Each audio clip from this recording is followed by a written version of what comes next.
OG Karthus players. Yeah, he definitely is very experienced on that champion. Braum has to be the lock-in here. I feel like for the side of SK Gaming, you already see the MF and the Ornn on the other side, so it'd be a very strong champion if they want to go for it. Now, the problem with a Braum lock-in right now is that you have a Set in the top lane who's not the strongest primary initiation tool. You have a Karthus in the jungle as well, so you don't have a lot of abilities to start off fights proactively yourself. So instead of going for the Braum as the counter option into a couple of the champions that OG have gone for, they're thinking that maybe they want to play a little bit further back in team fights with the safety of an Ezreal and the range of a Karthus. All right. That does require a level of control and coordination to ensure that you're not surprised, to ensure that, you know, you don't get flanked or caught off guard. And I have a little bit of doubts right now, but let's see, give SK the benefit to prove us wrong. Yeah, I mean, maybe team-wise you have some doubts, but Crown Shot Ezreal, that, I mean, if you remember 2019, absolutely beautiful performances on that champion, was one of his go-to picks, right next to the Kai'Sa, I think, as being that sort of 1-2 punch in the AD carry position. So I'm a little optimistic to see what he can bring to the table in this game. I like that, and of course, because you talk so much about the Braum ender, Origen see and feel that as well. It is the first ban in Phase 2, limit the ability to play that, and with Nautilus, Rakan, Yuumi, all taken off the table, and another potential support ban here from OG. Let's see what direction he wants to take it, and you have to feel that they're going to leave their top/mid lane pick for counter. That would be the safe option too. Yeah, that's the thing, is like right now, technically SK could just allow the Set to follow this Ornn pick, whether it goes into the top lane or the mid lane, so just feel it out and get the really solid counter pick for whatever OG, I mean, choose to lock in initiation. This would be your situation to lock in something. I mean, so many of the initiation tools are gone. Would be like I'm honestly a little confused as to what they would go for. Like Morgana would be like a super niche counter. I don't think you want that next to an Ezreal here. Like, Limit's gonna really have to dig down deep for this one. Okay, so what you're looking for something with initiation. Yeah, they need forward. Is there a non-traditional pick that we could think of? Not quite the initiation, but you know what? Maybe an Abyssal Voyage can deliver Set to the back. Maybe Karthus, and he can throw his Defile down. Not quite the option that you're looking for. So let's see, where do they round the composition out? Still looking for some yes! Yes! And Xerxes I'm so ready for this. Why are you so excited? Okay, so right now they're gonna get their AP damage from the jungle. It's not the Karthus, it is the Nidalee in the jungle instead. This is a champion that, especially post-first clear, can try to match Karthus's pace inside of the jungle, and with her healing is a super good anti-Requiem mechanic. The second he calls to drop in the R to execute someone, Xerxes should be there with the heal. So Origen have some really solid options, and they have CC tools with both the Nautilus and the Ornn to set up for just like basically target locked spears from Xerxes. But now this is exactly what I was saying earlier. If you're gonna play Karthus against Xerxes, you need to perform this excellently. You've already explained a couple of the ways it can be countered, and for the final pick from SK, they've locked in the Vlad. There is a lot of late game insurance here, but not a huge amount of initiation tools as far as I can see. Yeah, that's where like so much faith has to be put on Sakura in this game. Not only is he going back to, you know, his preferred range top lane matchup that he's loved to play for so long here, not just in the LEC but also in EU Masters, but the best way for them to start off a fight is a Vladimir flank coming in around the side. If he can drop down a beautiful ulti into the Requiem too, there is AoE combinations here for SK to try and take into the team fights. But now, of course, both of these teams have got a lot of abilities to play in the late game. I want to see what Xerxes can do on Nidalee in the early game. I've seen Nidalee over in the LCK, if I recall correctly. T1 actually played it, I think. I need to double check that one. But what are our expectations for this champion in the game? It has the ability to impact earlier, I feel, than a Karthus. Yeah, the thing is, Nidalee ganks aren't going to be super strong unless she's next to champions that have CC to set it up. She can apply the red buff from range, so don't be too surprised. But honestly, I think that this is going to be a very excellent scaling pick alongside the Karthus. Expect her to spike around one item primarily and then go hard in the mid game. All right, so let's see what they can do. We actually have Medic standing by with Quixote to find out. Thank you very much, Quickshot. I'm joined by Quixote. I want to talk a little bit about when you saw SK drafting very safely, looking at Ezreal, Tahm, Kench. What goes through your mind as a coach, and how does that affect your draft? It's hard to say because they seem to start drafting a comp with a low amount of CC, which opened for some new picks. I was not really expecting them to draft this way, but I just feel that it just gives us a lot of freedom when they have a comp with low amount of CC. So that's the only thing that's the only info that we got from those picks. Okay, that makes a lot of sense. Do you look at the scaling on either side and worry a little bit? Because when you're looking at like a Vladimir, when you're looking at a Karthus, you know they have a lot of magic damage in the late game. Yeah, but at the same time, most of their scaling comes from magic damage, right? Even the Ezreal has a bit of magic damage. So I think that if we itemize properly and then with the upgrades of Ornn, scaling shouldn't be that big of an issue, even though I do think that they have a strong comp later on in the game. Thank you very much. We're going to hand it back across towards the casters. All right, so Gyoto not necessarily too worried about the scaling on SK's side. Now, I love the point he made about the low CC from SK. This is also something we were looking at. And what that basically means is that they went for this Nidalee because there's not a whole lot of initiation tools to stop her from poking before a teamfight breaks out. And SK already on the offensive with Ezreal and Tom Kench and the Karthus. It is a very, very strong level 1, so they can force OG out of the jungle. All right, good job here from SK. I am very happy to hear their game plan and see the game plan activating itself. Zendo and I just having a little giggle to ourselves. They've got vision, they've got some control. What is the response here from OG? Xerxes sort of backed away safely, pulling in support here from Upset and Destiny. Is this the right call? I mean, they're going to scout the bush with the Q. Big damage on towards Trick. So the question is, do SK want to stick around, especially with Nuke Duck coming around? I think they're going to be able to get him out of here. Who wins the fight here? Because it looks like it's coming. I mean, SK have so many strong level 1 tools that OG really have to play off a good hook. So why are they running away? I don't, because this is so weird. They're playing around the wall, right? Because ideally they want OG to start up the buff and sort of lock themselves inside of that pit. OG are getting really, really stubborn though. SK can stay though. They should win this. Stop getting hit by spears, and then you can win this. And of course, SK, they're playing so nervously, cautiously. Trick is going to steal away the Chicken's camp. One secured by Nuke Duck. And Trick gets a couple more. I need to double check the CS. 2-1. It actually ended up meaning Trick burns his mana and he doesn't get the CS. Yeah, so it's basically even overall here. Neither of them hit level 2, and Trick is going to be way happier with this sequence of events. Now that Xerxes has gone mid for the level 2, though, we should get Trick out of here. Does indeed. That's an early flash. If the Javelin had connected, maybe the Cougar form would have gone you know, towards Trick. SK, great idea. Oh, look at Xerxes. Fumbling on the execution. Xerxes can keep on going in here. He's going to scout the blue buff first, so maybe Trick can take over to level 2 if he gets those 2 small wolves. Xerxes still on the hunt, though, and level 2 doesn't come through. This is so bad. All right, Trick is able to secure it, though. Hits level 2. I'm assuming putting a point into that Defiance instead of the Wall of Pain, and now Xerxes is going to hop across. So his red buff, if I recall, was not picked up yet. Right. And let's see if Xerxes can secure the 3 buff. Yeah, so the thing is, if Xerxes was able to actually get the red buff at level 1, he for sure wins this, because he can just go into a ranged form, into his human form, and just start right-clicking on Trick. And there's not a whole lot that Trick can do against that. Even with the Q being a very strong level 1 ability, it's not quite going to be enough. So now Xerxes very likely just sprints over towards his topside jungle, stops Trick from doing a whole lot, because as you can see, level 1 Karthus without access to a blue buff is just going to have to go for an early base.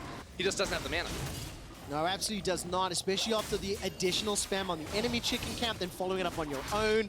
So the sequence of events ends up giving OG a small advantage here during the course of the early game, and Xerxes should be able to secure his own blue, giving him a 3 buff start to 1, which is just great for an Italy. You really want to accelerate as quickly as you can. Oh, for sure. Yeah, I was thinking Xerxes was going to head straight up to his blue buff, but if you look at the waves in both top lane and mid lane, OG have the push, so Xerxes doesn't feel super pressured. There's also no flash on Trick, so there's no way that guy's going to look for an invade. You can see the map play from OG, beautiful as well. They have a ward north of the river. They also have Destiny just walked into that bot side jungle to make sure Karthus wasn't on the Scuttle Crab, to make sure that when Karthus goes for that Gromp, he will be spotted too. So Xerxes might even just go for the double crab play here instead of farming his topside jungle. Well, Ender, you pointed out that the top and mid lane was pushing in favor of OG. 10 CS advantage in the top lane for Alfari. It's 3 at the moment for Nukesack, and there is a wave crashing towards him, and currently 7 for Upset. So early advantages across the map. Xerxes is going to look for the Javelin toss, and it will connect. Not the greatest damage as you mentioned, but there goes the Cougar form pounce, and a flawless engage to get the flash. OG have certainly been playing with his champion in scrims. You can see how Xerxes was waiting for all the CC to land before throwing out his spear right there. Just means that whenever you look for these Nidalee ganks, there's basically 2 ways you can approach it. If you have CC with your lanes, just let them use their abilities first, land that, and then jump in. There's a quick little play down towards the bot side limit, should be fine. And if you don't have CC, you pounce forward, go ranged, and start hitting them with the slows from red buff. And then you're going to be super, super happy. You can see at level 4 too, Xerxes just wants to run back right into Trick's jungle. He does indeed. He's going to be able to put the trap down, goes into the bush, and now all of a sudden, Limit was able to respond. The fact the wave was pushed all the way to SK's tower means that support can come in very quickly. But the game plan is very clear to me. Xerxes just wants to give Trick a hard time. Yeah, and it's really interesting because I don't think Xerxes would have played this aggressively without SK's level 1 invade. Like, yes, Xerxes has the option to walk into the enemy jungle, but it really was delaying Trick's initial clear, getting level 2 first, and then Trick also losing flash that has made this so difficult for him early on. All right, Alfari, level 5 at the moment. I was waiting to see if Cannon Barrage would come up, stepping all the way forward. Sakure's recall gets interrupted. I think the fact Trick was nearby, maybe some sort of communication happened, so Sakure not going to get the recall off, will be able to pick up just 1 additional CS, and now finally backing nearly 3 waves down Alfari's gangplank. Dude, Sakure is getting smashed right now up there in the top lane. It is not looking too good for him at the moment. Of course, we know once he gets items under his belt, he'll be much more comfortable in this matchup and in the team fights. But for right now, OG just seemed to be losing in all 3 lanes. And while I think Trick has been able to keep up largely in the jungle, if you look at the actual overall gold, it's just about 100 separating these 2 players because Xerxes has been delaying so much. The fact that Xerxes is keeping Trick away from level 6 for as long as possible just means that that level 6 Karthus ultimate power is just being that more delayed. Like, Nukeduck is level 6 right now, while Trick is level 4 still. Did you hear the interview with Jankos earlier? He actually gave an in-depth, detailed guide on how to play Karthus. Yeah, no, I've actually been playing a lot of Karthus myself, and I think that a lot of his points really stood out to me, primarily the one where you want to press R, I think, when they're low on HP. That was it. Yeah, the wording, I think the wording was really good. He said, timing the R, you know? It's next level, Jankos, really. Thank you for the in-depth. Look, I want to go a little bit to Crown Shot, though, because you talked about his Ezreal from last season, and we've not seen too much of the bottom lane. Crown Shot's the guy I'm going to be looking at throughout the course of this game because he is the player on SK that I think is the man that needs to step up to the plate. Last year was the Self-Made show, and then when the lights went off on Self-Made, Crown Shot was in the spotlight. And you can take a look at some of the stats at the bottom of your screen. Kill participation, jungle proximity, the gold share. SK are trying to play around him, but it's just not strong enough yet. Yeah, that's the thing, right? It's like they are clearly invested in this player, bringing him through to 2020, but it's really hard to look good on a team that's 2-6 already in the season. Yet when they put him on these picks like the Ezreal and whatnot, that's what we need to see out of this guy in this game. His team doesn't have initiation tools. He's gonna have to put up really high damage numbers if SK want to have a good chance in a match like this, and takes a full bullet time to the face. I believe that is called Caster Curse, as literally we start talking about him, and unfortunately he stands in the middle of bullet time, but with a little bit of HP, and he's got the Devour. Look, 1 Javelin toss, and that's going to be tickets. You got to be so careful. Trick's level 4. Lordhorn comes in, level 6 Xerxes, level 7 Nukeduck, and Trick is now flashless, level 4 at 8.5 minutes. Dude, and like, we're talking about Crown Shot right now. How bad does it feel to be him? He's just, his jungler's getting invaded on, he's getting ulted under tower, he can't farm because he's afraid of being dove. This is a cute little play to get him the Gromp though, so should turn that frown upside down for the moment, but we talk about players that have to step up. In a game like this, when so many players on your team are already being set behind top lane jungle, like, it's his time to shine. Yeah, it has to be. And, it's 1,000 gold difference just from CS. The Infernal Drake has already been secured as well, and Nukeduck is going to be able to sidestep some of that damage from Genax. And this is just a really good start. Remember, SK initiated the invade, and everything that's come from that is how Xerxes has responded. Yeah, meanwhile, Destiny has now teamed up with Xerxes. There's wards all over Trick's jungle. They said, no, we don't need to invade him at the red buff. We'll let him get that. We'll let him get the Krugs too. It's time for Herald because they want to accelerate this game as fast as possible. And huge thank you to the observers for...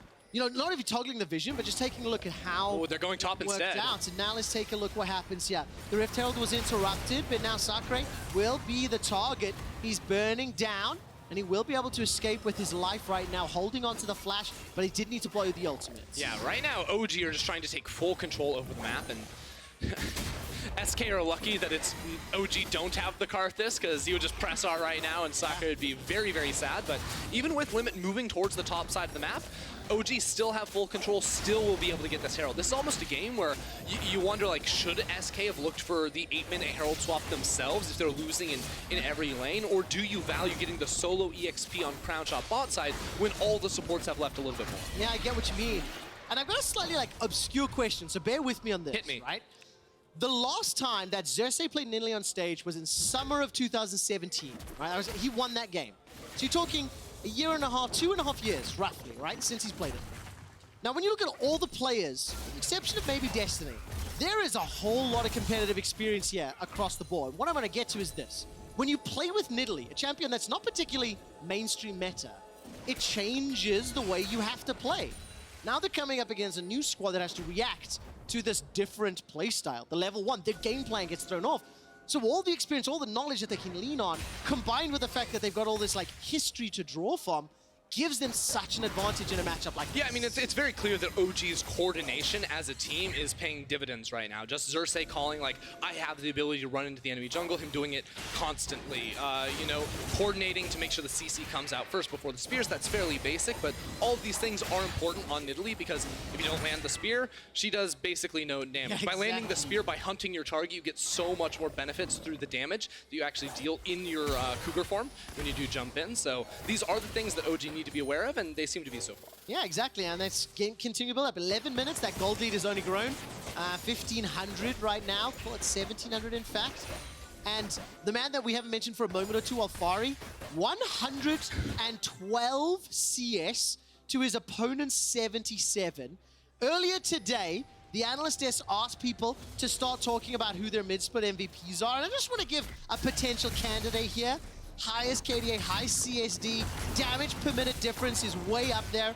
Kill participation for a top laner at 2/3, 67%. Okay. It's mind-blowing. That's just because he plays Gangplank every game. The other stats I'll give you, but the kill participation is Gangplank and Why like are you going to be a buzzkill? Let me hype the stat up, man. But no, I mean, we'll get back to Alfari in a moment, because our earlier conversation of Crown Shot is under threat.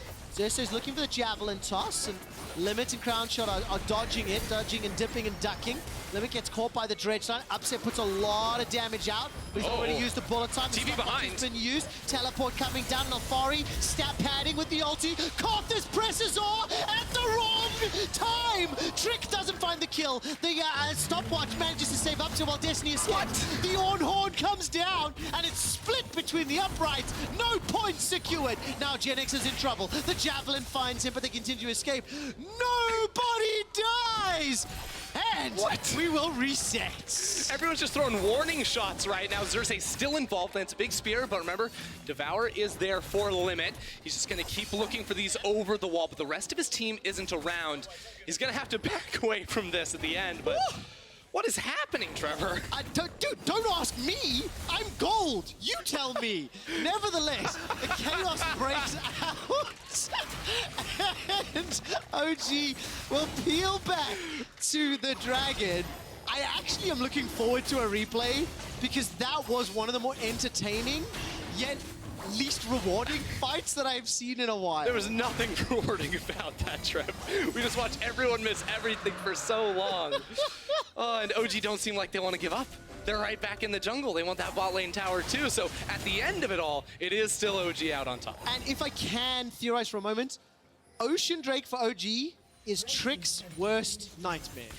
The key is pressing R at the right time, and if they have all of that regen, it could make such an impact on a jungler that is a level down, 25 CS out, and is already struggling. Let's take a look at this potential engage as Trick wants to get first blood. Alfari will be the target, and it should easily be secured here. Turn your E off! May not! The Devour! It finally happens, and Limit is able to pick it up, and now the turnaround. Limit gets caught by the Dredge Line. Here comes Upset. Bullet time's available. They sidestep the wall of pain. Ends up being the wall of shame. Upset's not done yet. Yeah, Xerxes is on the way as well, so it's gonna be a little bit wild, but they're gonna play off of the next Dredge Line from Destiny. That's a wall. Spider Nautilus throws out the ultimate. The bullet time comes down. Limit gets picked up. That's one for OG. There you go. OG able to turn it around, and Xerxes still looking after towards Trick. SK put a lot of resources into killing Alfari there, so good on them to make it work out in the end. It was a close call, though. He was dodging a lot of Qs there. I had one of those moments where I was like, it's going to be an easy kill. He blew up a barrel. All of a sudden, Trick went low. And it looked like he was running out of mana as well. Yeah, I was calling in the fight, turn your E off Trick, because he's just burning all his mana. He's not going to be able to cast a Q. In the end, though, was able to finish him off. Now, OG have the wave in top lane again. You can just see this is how OG do beat you. It's by controlling minion waves, right? They've gotten every objective so far in this game. They got that bot lane tower, and there's no way for SK to respond anywhere else on the map because SK went super deep to get that kill. OG chased them all the way down, so they get more chip damage onto that top lane tower, while Nuke Duck was able to hold off 1v2 in mid. Yeah, and of course, unfortunately, because all the action has been played sort of elsewhere on the map to a degree, yes, there's been some ganks in Crownshot's lane. He's stayed even. But truthfully, mid is behind, top is behind, Trick is way behind on this Karthus. SK Gaming find themselves in a 3,000 gold hole, and it will be difficult to come back because there's so many initiation tools on OG, so they can maintain this lead by pushing into SK over and over. Exactly, and you can already see, like, itemization-wise, like, Xerxes has 2 items, and yes, he's going for cheap itemization here, right, with the Athenes, the support build. He probably goes for an Ardent Sensor next too, for a couple of the auto-attack dealers on his team, but that's going to help him max out on CDR very, very quickly. It's going to mean the heals are going to be there constantly, and then how do SK actually kill the back line? Well, that's going to be really hard unless they find perfect flanks with Sakura and Chena. Can you theorize with me, like, sort of, you know, niddly builds within the context of this game and maybe how it would differ in other games? Like, do you like the slightly more supportive builds? So, in solo queue, I say grab yourself a Lick Bane, get yourself a Rabadons, you know, go full damage, a Medjai's, toss it in there. But in pro play here, when you have, like, a GP and the MF too, I think you go for the more supportive build. You may even see Xerxes just healing up Ornn in the front line too and soaking up a whole lot of damage from Crownshot, because when you look at SK's comp, like, all Crownshot is going to be able to do is hit tanky frontliners. So if you just heal through that, his actual impact is going to be severely reduced. Yeah, definitely. All right, so good context. Let's see what the next item will be, if it is going to be that Ardent Sensor. Essence Reaver picked up by Upset, Manamune slowly stacking up for Crownshot. And Sakura, he's just thrift shopping at the moment. A Seeker's Arm Guard, the Phoenix Codex, that's not a lot to work with on a Vlad. The Rift Herald has been summoned, and the Ornn Horn, it's thrown out. That's a double knockup. Limit will get caught up by 3 different ultimates, but doesn't go down thanks to the thick skin. And the Herald will get tagged by a True Shot Barrage, but it won't be enough to kill it. 3 towers to 0. 2 dragons to 0. And despite the even kill score, 4,000 gold up, and OG, they're not done yet. It is a very OG game right now, Trevor. Now, Nuke Duck also finishing off some magic resistance here. We remember Gyoto talked about that in the pre-game interview, or post-pick ban interview, I should say, where there's a whole lot of magic damage on SK's side. So now that he has found that item, it's going to be that much more difficult for SK to try and cut on through him. And also remember, like, regardless of the initiation tools to both sides, like, think about the range that OG's comp is bringing to the table with the Ornn Ultimate, GP, Misfits. Like, they're going to hit you from a mile away. They're going to kill you before you even get to fight back against them. And that's what we've seen so many times, especially when SK are sort of bundled up, huddled underneath the tower. They just throw down that Ornn Horn into the Nautilus Ultimate, and then a bullet time, and you get a kill, or you get a summon, or you chunk them out, and that turns into objectives. That is only going to be, really zoomed in on when we get around these neutral objectives, like a dragon or perhaps a baron later down the road. OG are going to thrive. One could say the magnification of those abilities will be felt when we zoom in on those clumped up team fights. Look at the flank, look at Ornn roaming down towards mid as well. We're about to see a big team fight. All right, Alfari, stat pad with a cannon barrage. That's a 1, 2, 3, 4 man stack. All of a sudden, Gen X is giving in, but the party's going to be simply too late. Bullet time comes out, and the magnification of the range is great. Oh, flash spear! Up will be able to pick up the kill. The Thatch of the Javelin toss manages to find another. Defensive flash from Sakura and Crownshot. They're slowed by the call of the Forge Guard, but the knockup will not land. 2 members down, a teleport committed, and Genax pieced out of the fight because he's just going for a tower. The fight was lost before he could even arrive. Yeah, it's just not even fair for SK to play into this. As I said, they can't get away from OG's skill shots, and they just continue to push further and further. I mean, like, SK, they were trying to go for a fight there. They said, like, even though we're down, we need to stop OG from stacking the Drakes. SK, yes, they got the Drake. Yes, they stalled out the stacking mechanic, but they just fed OG more and more gold. Yeah, they have. And I mean, look, I think, while it's a little harsh to say, this is kind of how you expected the game to play out. When you have looked at the teams this split, SK Gaming have gone 2-6. and they've only beaten teams below them, right? They took out Vitality, they took out Schalke, if I recall correctly, and the squad just hasn't stepped up to be very competitive against the top of the table. This is the end of the first round robin, and for SK, some big things have to start changing for them to start looking maybe lower down, looking at the likes of Rogue, Mad Lions, XL, and try to pick up wins there. And if you can scrape into the top 6 for playoffs, but it has to start in the second half of the split. Yeah, and that's where you're like sort of like trying to identify like which players do we feel like need to step up. And for Crownshot, a guy who I think, you know, is one of the better players on this roster, you'd love to see more out of him, but it feels like almost when you see sort of a team get outclassed in this way, just like OG's teamwork versus SK is just like huge gap between the two in a match like this, and this is just evidence to that. Yeah, and look, the man on your screen, Tricky, will be able to escape the flash dredge line. It looked as though Destiny caught himself on a wolf, and Destiny's gonna go underneath the tower. Right, Requiem comes down, that will do some damage. Sakre's now inside the fight as well. He completed the TP, will be forced to go into the W and escape with his life. Teleport committed for that one. The second factor I want to bring into that discussion is, yes, Crownshot has to step up to carry, but I also think Trick needs to find a bigger impact. We have made some jokes in LEC Update a few times. I personally have been critical in previous games, and I just think he's not having the level of impact that SK were anticipating, and his play is slowing SK down in some ways. Yeah, I mean, this also just felt really doomed from him from level 1, so it's like, it's hard to find a lot of fault in that, because again, that seems to me like... They committed to a play that backfired. Right, exactly. Like, that's a team-wide decision. I just feel like they needed to play it much faster and not allow Nidalee to just hit you with spears and then maybe land the smite around the rafter camp so that you can hit over towards level 2 and gain some more control. But after that, his impact has been so severely limited that SK going to be very happy to find the one-for-one trade in this topside play. And I just want to put some numbers to that like second half of the split discussion that we talked about. You can see SK 2-6 right now, Schalke 2-7, XL 4-5. Okay, so 1-2 games difference. Imagine if XL drops a game to SK. All of a sudden, that's a 1-game difference, right? There's 9 left to play after today. And on the other side, Origen, you assume they're going to finish this out. They'd be sitting for a G2 and Misfits at 7-3.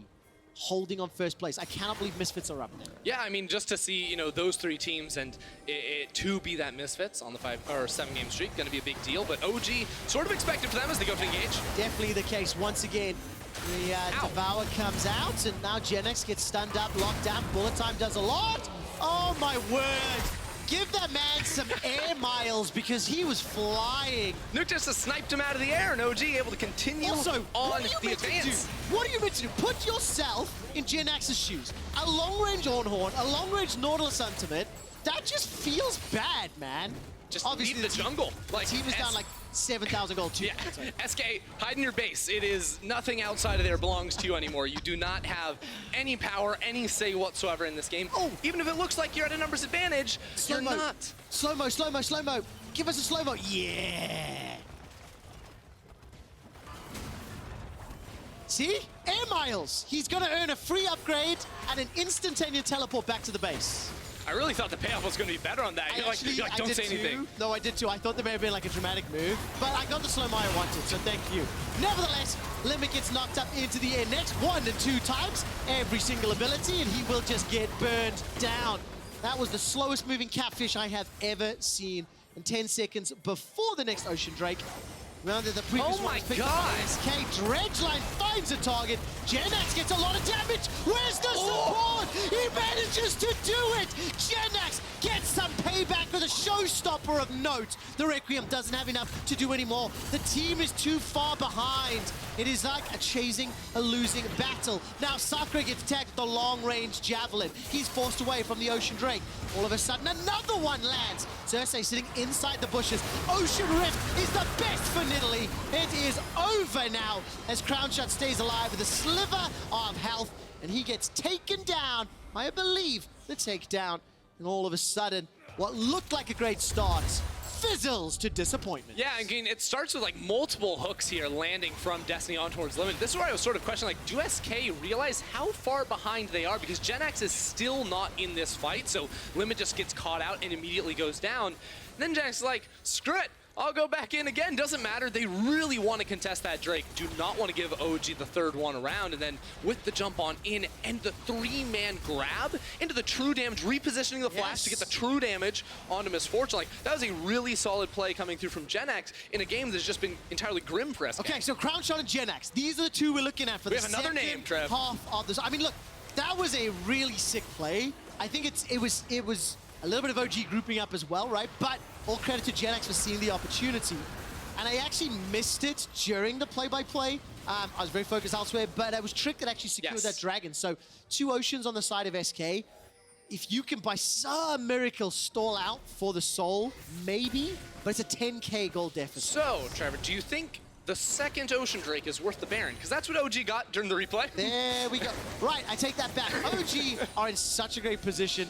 They've got the ability to push, and that range that you talked about earlier, that's going to be zoomed in under these inhibitor turrets, that's going to be so difficult to deal with. Yeah, there's going to be no escaping too. Like, all these spears are going to be going flying around when you're underneath this tower. So Xerxes probably just going to play inside the jungle, looking for spears over the walls. No, he's going to walk forward with the rest of the team and try and knock this one down. TP behind, though. Okay, where's this? Is this Gen X? It's Gen X. Let's see what he can do. Looking for the ultimate, and that's the slam down onto Upset, but once again gets pulled backwards. Some heals coming out from Nidalee. Upset survives so much longer than I was expecting, but Gen X gets his man. They hold off on the Baron Empowered Siege for now. Okay, Gen X, I'm liking what I'm seeing so far. He just picked Upset up and threw him across the wall, so it wasn't even a 1-for-1 trade that time. OG's still going to be able to get this turret in the end, but Gen X needs to continue to try and find these plays. The difficulty is, TP only comes up every once in a while. Like, you're not going to be able to make that same play unless you're able to maneuver around the enemy vision, which right now OG have full control over. Gen X said it in the little interview we ran with him just before this game. We're playing OG. Scaling. And that's what they're going to need to do. They need to scale to a point they can be more relevant. And they need Sakre to survive these levels of engages she has done for now. The tower is under siege. And in the mid lane, Alfari is shoving in with that GP. Dredgeline will catch limit, but no flash available. But like, this is the least effective wave clear maybe on the team. And all of a sudden the tower is gonna fall. Oh, that's a hook though. Oh my word, you needed to W before, or flash or something. The Devour will work out. Crown shot, what? That was a very bold arcane shift. There was no further CC to follow up. Destiny's ult was on cooldown. And Gen X is still playing the split push game. He's taken the tower. Dredgeline will get interrupted by the arcane shift. The tower falls once again. There is a late recall from Gen X and the inhibitor's being seen. No, Gen X has just come back. Upset walked all the way here too and is playing in the fog of war. So SK do not actually know. No, he was spotted walking over ward, going through that jungle. So SK do know that he's around. Still, had Gen X been there, I feel like SK may have been able to hold on to that inhibitor tower. Just killing Upset in the first play by Gen X stalled out so much of this Baron that they weren't able to go even further and actually knock out an Indian. Which is actually insane, right? Because as we started talking about that, I was kind of setting up there's a potential like a Soul and Elder win condition for SK, which I instantly gave up on because of Baron. But SK have been able to stall because of a single play from Gen X. He bought enough time. Two of them, actually. There we go. Now it's 2 minutes, 1 minute, sorry, until the next Ocean Drake. And SK haven't been emboldened enough to push for their vision line, but they are grouping up and stepping forward. Destiny just about able to get that, but the arcane shift put enough distance, and that means the flash is down. Yeah, so right now, Alfari's pushing up in the top side. I wonder how deep he wants to go with push. Not that deep. Instead, he's just going to push out that wave and start to rotate back towards the team. Now, SK picking up the last two dragons means that like they very clearly wanted to stop OG from getting to that sort of soul point win condition here, but I don't think they had the ability to actually leave their base this time. And if they lose a bad fight around the Baron at 30 or around the Dragon at 30 minutes, like that could just be the game. Now that all these inner turrets have been knocked down, now that bot lane inhibitor is exposed, so this time SK just gonna give this one up and probably play for Dragon 4 for OG. It feels that way, and I think I need to give some kudos here to SK. They've been able to stall the last few minutes.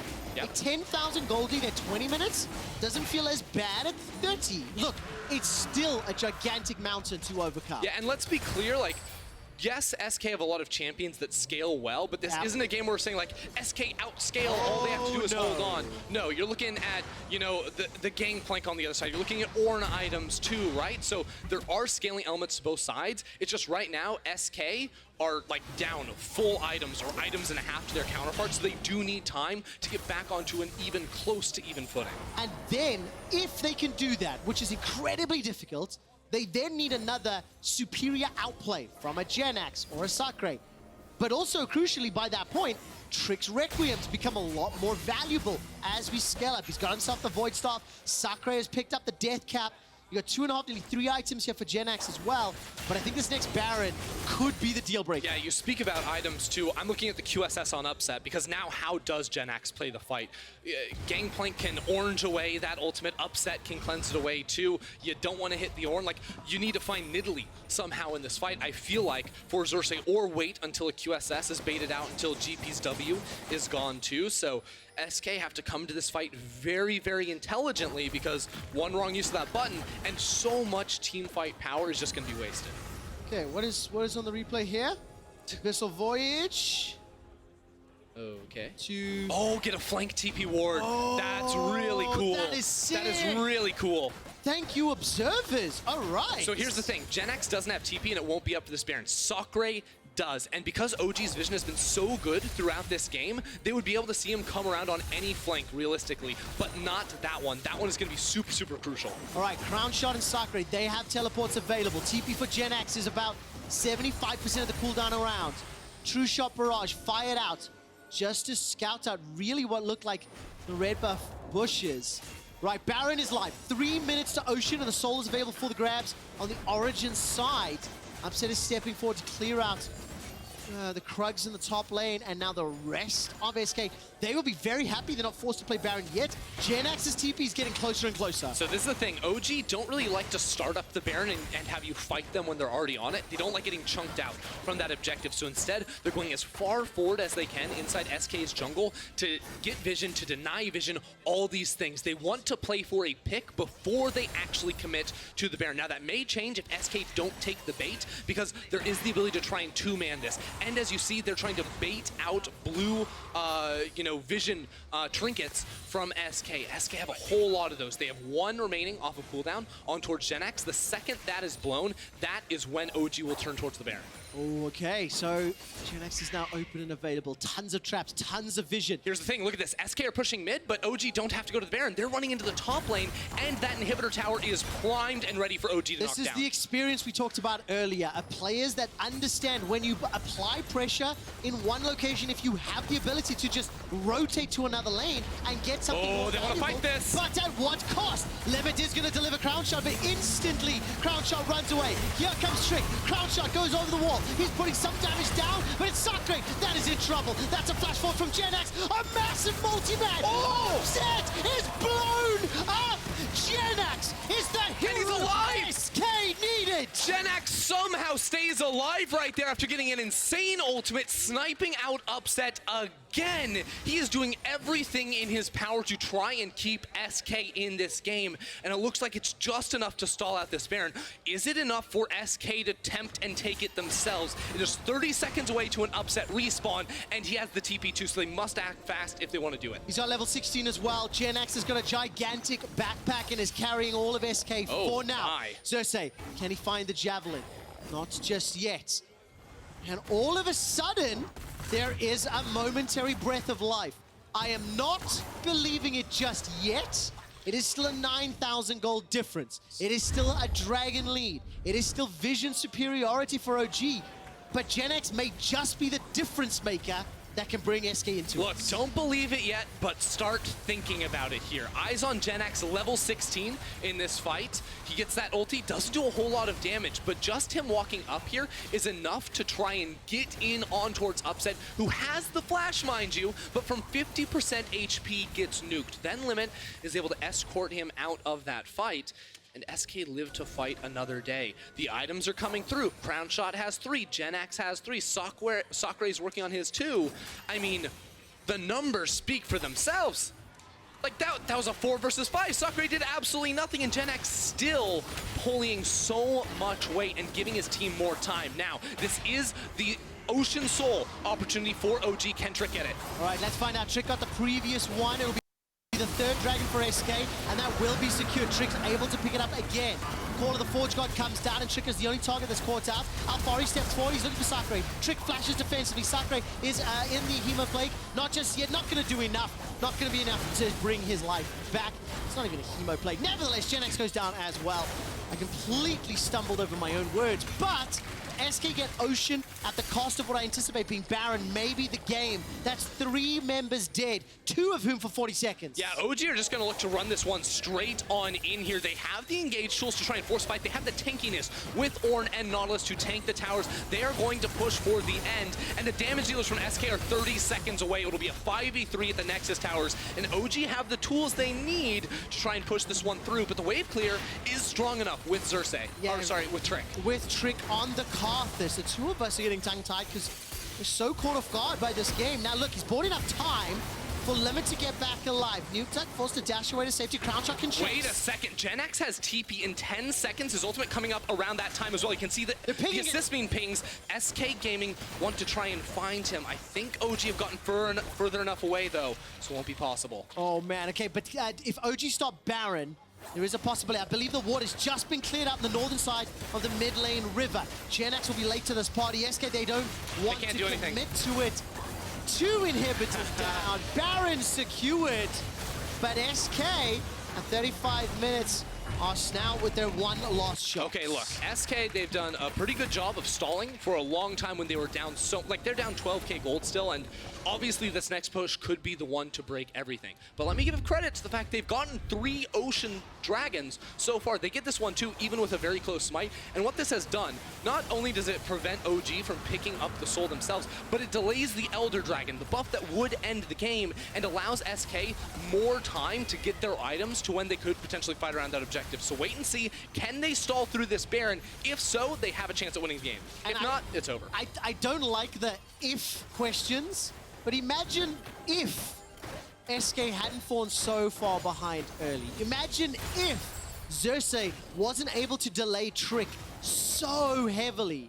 How different that mid-game could have looked, because it is so clear that GenX knows what the hell he is doing on set. Remember how hard it is for SK to find a team fight initiation. No flash on GenX just yet, so they're going to have to give up the inhibitor. The last fight, they're going to draw the line right outside of their Nexus towers, and that's where they will try to go for the team fight. And all OG have to do is look for a pick, look for a play off of a good dredge line from Destiny.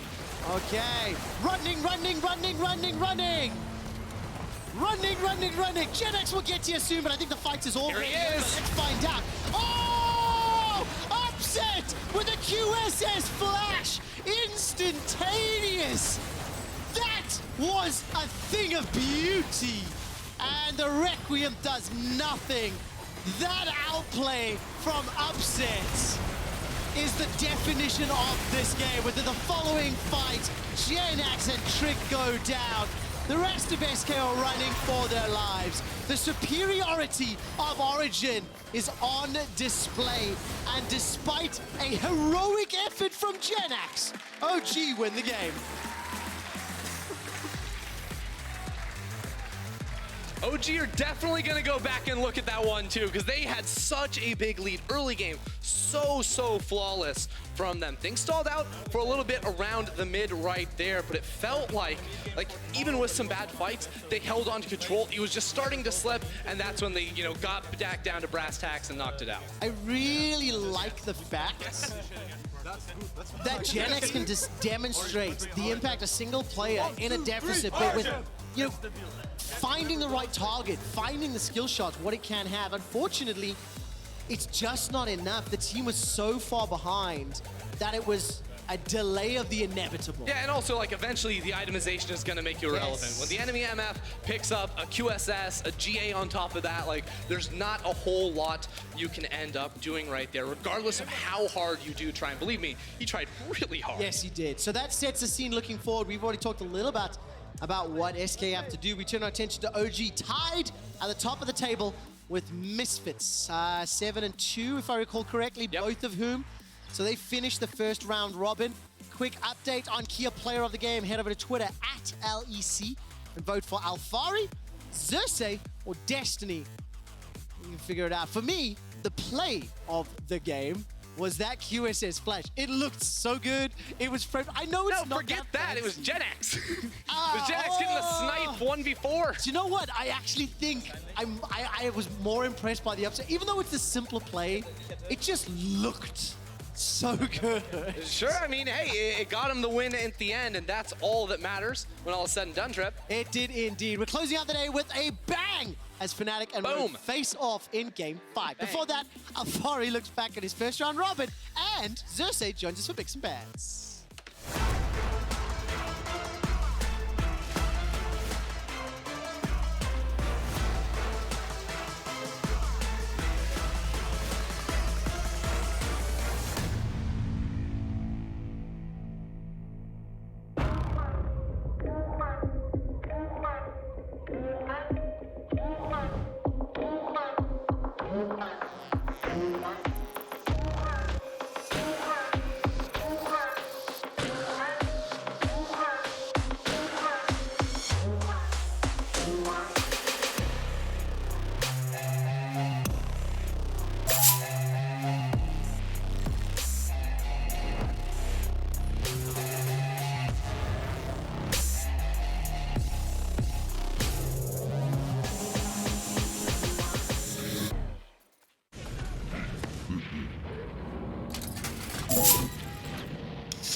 And we're back building up to Rogue versus Fnatic. I'm joined by Alfari. Now, I don't really want to talk too much about your last game because it felt pretty done for. There was a couple of mistakes perhaps in the mid game where Gen X got some flanks off you, but it felt like Origen were completely in control for at least, well, mostly in control for the majority of it. Is that how it felt in the game itself? Definitely. I felt like it was always a pretty straightforward game for us to win and that we should end pretty easily. It didn't actually turn out that way, but we were still like always, even when we started throwing, we were still feeling like, okay, we just need to not troll and, we'll win. And you actually have been quite a big proportion of your team's wins and of your team's damage generally across the course of the split. A lot of people are putting you in sort of the running for MVP of the halfway mark of the split. What is it about your position and your role on Origen that's helping you excel? I think I'm just being given a lot of resources by my teammates. So that's making me look pretty good, better than I am maybe. And the top lane meta right now is, there's a lot of carries. Gangplank and Aatrox do tons of damage, and you can really kind of express how good you are on these champions. So I think the meta also helps a lot. I looked through your champion selects before this in the champions you played. You haven't actually played any Ornn games. Is that deliberate on your side? You don't want to be a tank for your team? You'd prefer to, put Nuke Duck on the Ornn instead? Maybe tomorrow I'll play Ornn versus Breepo, who knows? That would be very disappointing, I'll be honest. Yeah, okay. Both of you top the damage charts in terms of top laners, so I was hoping for a bloody affair. Okay, actually, maybe it'll be carry versus carry, but maybe a Soraka and Ornn can be in the mix as well, you never know. Top lane meta is really weird. Yeah, maybe he picks Singed into you or something like that. Let's move into that next game, though, because, of course, tomorrow you do play up against Fnatic. We're at the halfway point of the split. How confident are you going into that game? Firstly, for yourself in the top lane matchup, and then secondly, for the team as a whole? I'm feeling quite confident in every regard, like playing versus Breepo. I think he's one of the best top laners in Europe, but I'm not scared of him or anything because of this. I think he has a very distinct style and some really weird champions that he plays, but I don't think that means that this style that he does is good. And versus Fnatic, I think that they're an okay team, but I don't think they're great or anything. I think the standings right now are really weird, and that it feels like every team is at a kind of similar level. But I'm quite confident that if we just play something that we practiced, that we'll be confident and comfortable and just take them in. Do you often play something you haven't practiced on the stage? Sometimes, but not too often. Good to hear, good to hear. Let's talk just a brief bit about the top of the standings. You said everything seems a little bit muddled, a little bit confused in the middle there right now. We have G2, Misfits, and you sitting up there in first place before the last game of the day. Is that what you expected coming into this point of the split? I mean, I definitely thought that us and G2 would be at least top 3. Misfits is obviously a bit of a curveball. I thought they would make playoffs based on scrims in like December and so on. But I didn't think they would be, you know, tied for first like they are right now.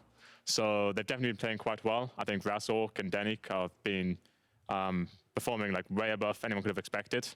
But I'm not entirely sold on them. I feel like they are gonna, you know, dip a little bit as the season goes on. So I'm not entirely sold on them so far. Okay, so just quickly, who do you think are your top 3 at the end of the split? Oof. That's hard, actually. I mean, one name should be very easy. Okay, yeah, obviously Origen and G2. The third one is hard. That's the hard one. I would say probably still Fnatic. Okay, Origen, G2, Fnatic at the top of the standings. You heard it here first. Shox, over to you. Thank you so much. Well, Fnatic will know more in just a bit because they are playing Rogue. And for picks and bans and the match intro, we're also joined by Xerxes. And a little bit of news, which will make you very happy, I think. Kia player of the game was you, Xerxes, 59% of the points, rather. Surprised? Not really. I mean, to be honest, I think I had like the best early game ever. And I was kind of expecting. That's saying something, right? I mean, to you be usually honest, do very good. The early game wasn't really planned. They kind of made it easy for me by invading us level 1. But I made sure to capitalize on their mistake. Well, good enough. I mean, there were some complaints about the jungle Yamato a while ago, but Xerxes making the best of it. Yeah, I think 10.3 changes. You know, in general, 10.2 was kind of a disaster. I remember hearing you, I think, in an interview saying that you're kind of just a Gragas, you're throwing barrels. How do you feel about the jungle right now? It's definitely more. It opens up to more picks that don't that can scale actually, because there is more XP, so you can pick champions that can you know, get level 6. Yeah. So I definitely think it's a good step into making more picks viable. I'm excited. Yeah, as this well. man with the Warwick, with the Zac, we don't know what's coming, you know. Well, and I think that's still the have a danger. lot. Arthas. I still have a lot of picks to show. Oh, we love it. I think there was like a while where you were kind of sticking to what worked, and also the Gragas was strong, so you were always picking it. But we always love it when the Xerxes picks come out, because I'm sure you have a lot more up your sleeve. We have a couple of minutes before we jump into this pick and ban, so I just want to hear from you how you feel about the level of Origen right now. I mean, things seem to be going swimmingly from the outside. How do you feel about your level right now, and how much work do you think there's to be done when you get to those playoffs? I definitely think the atmosphere is good and we are playing good, even though people are saying that you know, our mid game is way slower. I still think we are playing like we are playing more calculated, and we are waiting for the right opportunity to strike. I mean, last game it was probably our worst mid game ever. Yeah. But I'm sure like we all know what mistakes we did, and it's really easy to fix. I mean, it is something that comes back and back with Origen, like fundamentals down, drafts are perfect, slow to end the games, but that doesn't seem to be something that's worrying them. Yamato, is it worrying you? Not really, because they realize. That's the thing. Like OG right now, I think the meta is really defined by the drafts, and I think OG have an edge above everyone. Everyone else. Honestly, they set the standard. Next week, people are copying them, and then they are 3 steps ahead again. Yeah. Even with today, with the Nidalee showing up, that was like crazy next level. And I think in the conversation of mid-game, I think the reason we've been so critical, I've been so critical, is in the contrast to G2 and Fnatic. I think in contrast with everyone else, I think you guys are miles ahead. I would never bet against you when it was against Misfits, no matter how cocktail they are, or Rogue, or whatever. I think in the contrast of, you know, beating and winning a split, I think the mid-game needs to improve, and I'm happy that they also echo that sentiment. Yeah, maybe as we go into Fnatic versus Rogue, you're playing Fnatic tomorrow in the match of the week, and that's a super fast early game. Fnatic and Rogue together have some of the fastest early games in the league. So is there going to be kind of a different strategy coming in tomorrow from OG than what we're used to seeing? Not necessarily. We're just going to play the way we play, because that's what we do best, and we're going to take the win. Okay, safe. Well, let's see if Fnatic takes the win here. As said, Fnatic versus Rogue currently in 4th place with aspirations to get to those top of the tables. We've got Inspired versus Self-Made, and what is fun about it, 2 Polish junglers, but also 2 winners of Rookie of the Split last year. So in terms of aspirations, hopes, and the future of the junglers in Europe, these guys are in it. What do you think of either of them, and what do you think of the matchup? I definitely think they're both really strong junglers, and I mean, I'm not too sure what to say about the matchup. Well, what do you look out for when you're playing versus Self-Made and versus Inspired? I mean, I don't really pay much attention to what they do, because like I pay attention to like how they path, but I mostly like focus on myself and like I know what they want to do, and I just try to be where they want to gank. Simple. Sounds simple. Yeah, it's simple. I think my assessment of these two junglers is that I think I've noticed both of them, when they fall behind, they tend to struggle making that play that puts them back in the game again. I've seen Selfmade fall behind on the Kiana against you guys, and then he just was non-existent. Inspired the same way. But I think Selfmade is the type of player that takes more big gambles in the early game, while Inspired plays more safe and kind of controls the game in a pace where he, for example, goes through mid lane, into a top dive, takes it easy, while Selfmade is kind of, let's sit in this bush for 2 minutes and see what happens. Yeah, what have you found in general of Selfmade's addition to Fnatic? Has it made them a better team, a scarier team to play, or just different? I mean, I feel like in the first weeks, I felt like he was actually falling behind so much. I'm not sure like why was that happening, but every game I was watching, it's like he's behind in levels and XP, and then he just gets a random gank that shouldn't really work in the first place, and then he gets back in the game. But now lately, like he seems to be performing a bit better. But not entirely convinced is what I gather. No, I'm not entirely convinced. I mean, he had big shoes to fill, of course, with Broxa, but we'll see how he evolves. We're getting closer to picks and bans. Yamato, very important game. Rogue is perfectly capable of taking down Fnatic, and the other way around. The thing that I'm scared about with Fnatic is their champion pool. Like, I think Selfmade, Lee Sin, one trick almost, you know, maybe. I think also banning Soraka on blue side, banning LeBlanc and Syndra on blue side is a very dangerous thing, which they did last week. Cersei, would you go for the jungle bans versus Fnatic? Or top lane? I would say top lane, because it's really easy like to see that he has a rather limited champion pool. Jungle a bit the same, I guess. I feel like he's been performing really good on Lee Sin, but nothing else.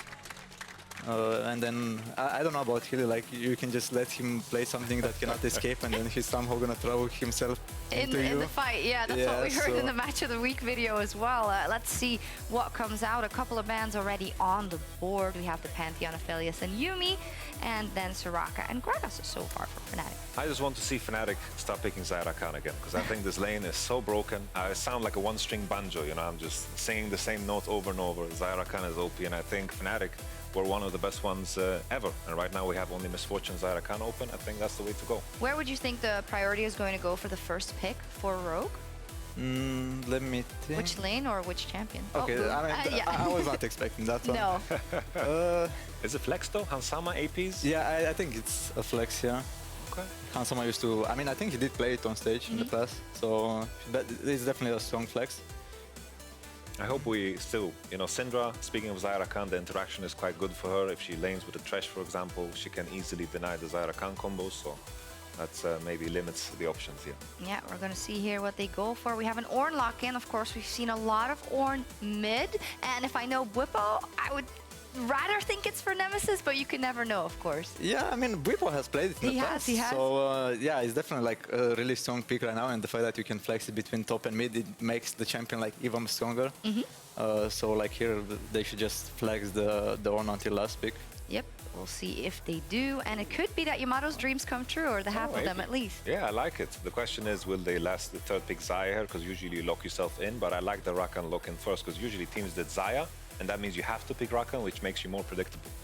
Ooh, Maybe they won't even pick the Xayah. Yeah. Maybe they make you think that they want to pick the Xayah. And they make you pick it yourself, and then they do something Then maybe it different. puts you in a bad position. Yeah, I like it. This Misfortune third, and I think Misfortune Rakan is also a juicy lane. There we go. I don't know if it was a mind game or not. It's always good to break that lovers duo up, and Xayah goes to the side of Rogue. And also breaking the flex Syndra, or right away picking Xayah away here, I think is just a mistake. Because you show where Syndra is going, and it means that you can almost safely put this Ornn into mid lane, maybe pick a GP third, and set up Bwipo for success. It's a great point. Yeah, I definitely agree with this. Like, I mean, picking Syndra, like, you have to flex it, but I feel like just picking Xayah on her own doesn't feel that strong to me. Do you think they got mind game by Fnatic? I think they did a bit, yeah. They felt pressure because it's like Zyra Khan, and they're like, oh, we have to pick it right now, otherwise they have a really strong lane. But so far, I would give the draft advantage to Fnatic. Yeah, which Yamato, you were saying you were worried about their champion pools, but so on far red side so is good. fine, right? Yeah. The Soraka ban on red side is cool. Ezreal looking okay. No Misfortune, which to me signals that this is going to be a top side heavy game with maybe a last pick top and just send Ornn the flex all the way. Make sure you have a better top matchup and Still be Ezreal fight it to on the two. top, but I mean, it's probably going to be in the marksman role. It's not something we've seen from Reckless as of recent weeks, or I think even the split, but we know it's a classic. And if you're a marksman and you can't play Ezreal, then what the hell are you doing, right? Let's see where this next phase goes. We have a Thresh banned out as well, trying to target the support pool there from Vander, which is safe since Rakan is already locked in. What is a must ban here for Rogue? For Rogue, it's kind of tricky because the Ornn flex kind of just messes everything up. I think they should target junglers because they don't know where the Ornn goes. I think banning GP maybe is wrong because I think Fnatic really want a strong top side here with the Ezreal Rakan matchup bot. Yeah, but at the same time, it kind of... I mean, GP is also like a really strong pick right now. So I guess they just want to deny the potential GP for Bwipo. Makes sense, yeah. Makes sense. And we saw earlier from G2 the Ornn-Karthus combo. And Karthus could be a potential pick here for Selfmade. I would like it. Do you think Lee Sin Karthus matchup is a good one for Karthus? Depends who's playing it. So, if it's self-made versus inspired? I don't know, I would still give the advantage to Lee Sin. They're listening to you, man. They're listening. The Karthus ban. And with the strats, no Karthus jungle coming in there, so we'll see what Selfmade decides to go for. Of course, he can go for the Elise. He has the Olaf as well, which he likes to play. The Gragas is in there as well, but as you say, there's not necessarily, it's not a Xerxes, right? He's not going to pull out something incredibly weird. Yeah, I mean, Rek'Sai could used to be a good counter to Lee Sin, but yeah. There we go. Called it. Seen a bit more of Rek'Sai. Are you under comms, Xerxes? You're inside the communication. Did you make this draft? I mean, it's just an old school counter, and I actually feel like it's actually not that bad into... If you have Rek'Sai Ornn, you should have an easy time camping the Syndra in this case, because it has no mobility, and Ornn just has such good setup for you. Oh, with everything banned out, but the Leona slips through. For sure. Like, I think... Oh, okay. Oh, Kled. This is crazy. What does Bwipo pick here against the Kled? Because I have no idea. Wait, Set is still open. Set is open. Set is open. Set is open. Oh my goodness, Set is open. How did Set make it here? I don't know the Kled Set matchup, if I'm going to be honest. I mean, you Do you know seem anything very about it, excited Zexy? over it. Does anyone know? I mean, I don't have much knowledge about top lane, but I don't know. Oh, this is a classic I feel like matchup they that we would saw. have not picked it if they knew that the Set was a straight-up counter pick, right? Yeah. Or... Oh. Ooh. Oh, It's the Zac top lane. That's the counter? Oh, it's actually funny because I saw Bwipo playing Zac top lane with Conqueror, but it was on the new patch with the Sunfire buff, but I'm not too sure. All right, Xerxes, after you've seen the draft, whose draft would you favor and why? I mean, I was heavily favoring Fnatic's draft, but now with the Zac pick that I absolutely have no idea what he wants to do. We should have gotten Alfari on here if we knew that this was going to happen. I don't think anybody knows about that matchup. It's a Kled against Zac. It's not too common. It's not canon, no. I just think Kled is going to be super good here because it's very non-damage heavy on the right side, and Kled loves that. He's going to survive the fight. He's going to remount over and over, and I think this should have just been a Jax last pick. He showed us in the finals against G2 that he could pick Jax into it, and that was the way, I think. But this is Bwipo. He always keeps you guessing. Yeah, I mean, right now that the more I look at it, I feel like Fnatic does have a lot of CC, but I feel like they're gonna lack damage if the game goes mid to late. Because Syndra will also be able to cancel the Zac jump. Yeah. So yeah, I mean, I feel like both teams are kind of even in the early game, but in mid to late game, I would give it to Rogue. Oh, there we go. Yeah, you're actually right. They are dead on even. They both like to play fast and hard in that early game. Fnatic does die a bit more, and Rogue is a bit more conservative with the way they make plays. Yamato, final word on this draft and final word on the game. I just feel like Kled is going to smurf. I think Kled is going to smurf big time. He's going to remount and just do nasty things. You heard it from Yamato. Kled is going to do nasty things. Rogue versus Fnatic, an all-important clash for the top of the standings. The teams are about to hit the rift, so let's head over to our casters for Rogue versus FNC. Thank you so much, Sharks. That is right. It is a clash for a top of the table position.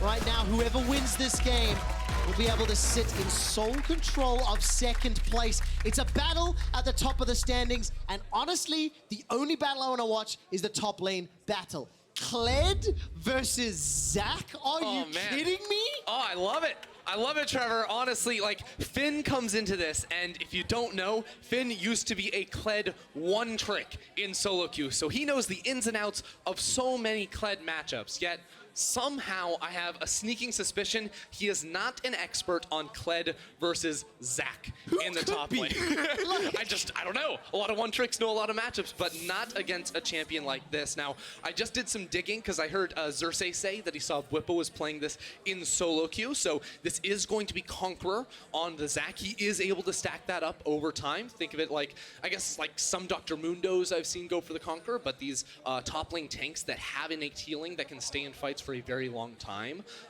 will be able to make use of that, especially against the Kled in these longer fights. Now, what you will also notice is that it's not necessarily the Emax you see out of the jungle typically to give you the increased range and damage for that elastic slingshot. Instead, it's going to be the W match, which should make a lot of sense up in the top lane for the healing you get from it and the longer fights. Now, of course, you know I'm the old man on the show, right, Ender? I am aware. And you happen to know I'm a fan of my stats. Generally, the more obscure and the less useful, the better. Yes.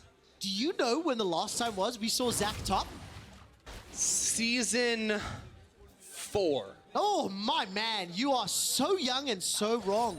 It was 2016. It was played by Fnatic in spring, and it was when Gamsu was their top laner. Isn't that an Overwatch player? I can also tell you that the win-loss of Zac top is 3 wins, 4 losses in Europe. It has happened 7 times. All right, we're about to even it up, go 50-50. That's it. Or 3-5 if it loses. We'll find out. Nevertheless, the bear trap on a rope will pull a giant blobule backwards, and Bwipo's going to be able to get the now kiss moment with the minion, and they keep trading. Yeah, there are some nice interactions for Kled in this matchup. Of course, when he gets that pullback on the bear trap and rope, we'll apply grievous wounds to cut through some of that Zac healing. Getting through a few other of the runes on this Zac, which I find interesting at least, because he's in the precision tree, he has Triumph, which is going to give you a lot, because that's percent max HP restoration. He also has Legend Tenacity too, so we'll be able to be quite mobile in the backline against a whole lot of the rogue CC. Of course, they keep trading. Both top laners have the ability to pull the other back. Lots of trading. Those violent tendencies from Kled and Skarl are doing a lot of work, but here comes Inspired. Bwipo's got the passive, remember, so if he's under the tower, makes it a little more difficult to die. There's minions to play with, though. Yeah, he has minions try and block the Q. Finn is about to remount, so he can tank the tower and then quickly reset it. All right, Stretching Strike didn't do enough, and Selfmade's presence dissuades any further follow-up.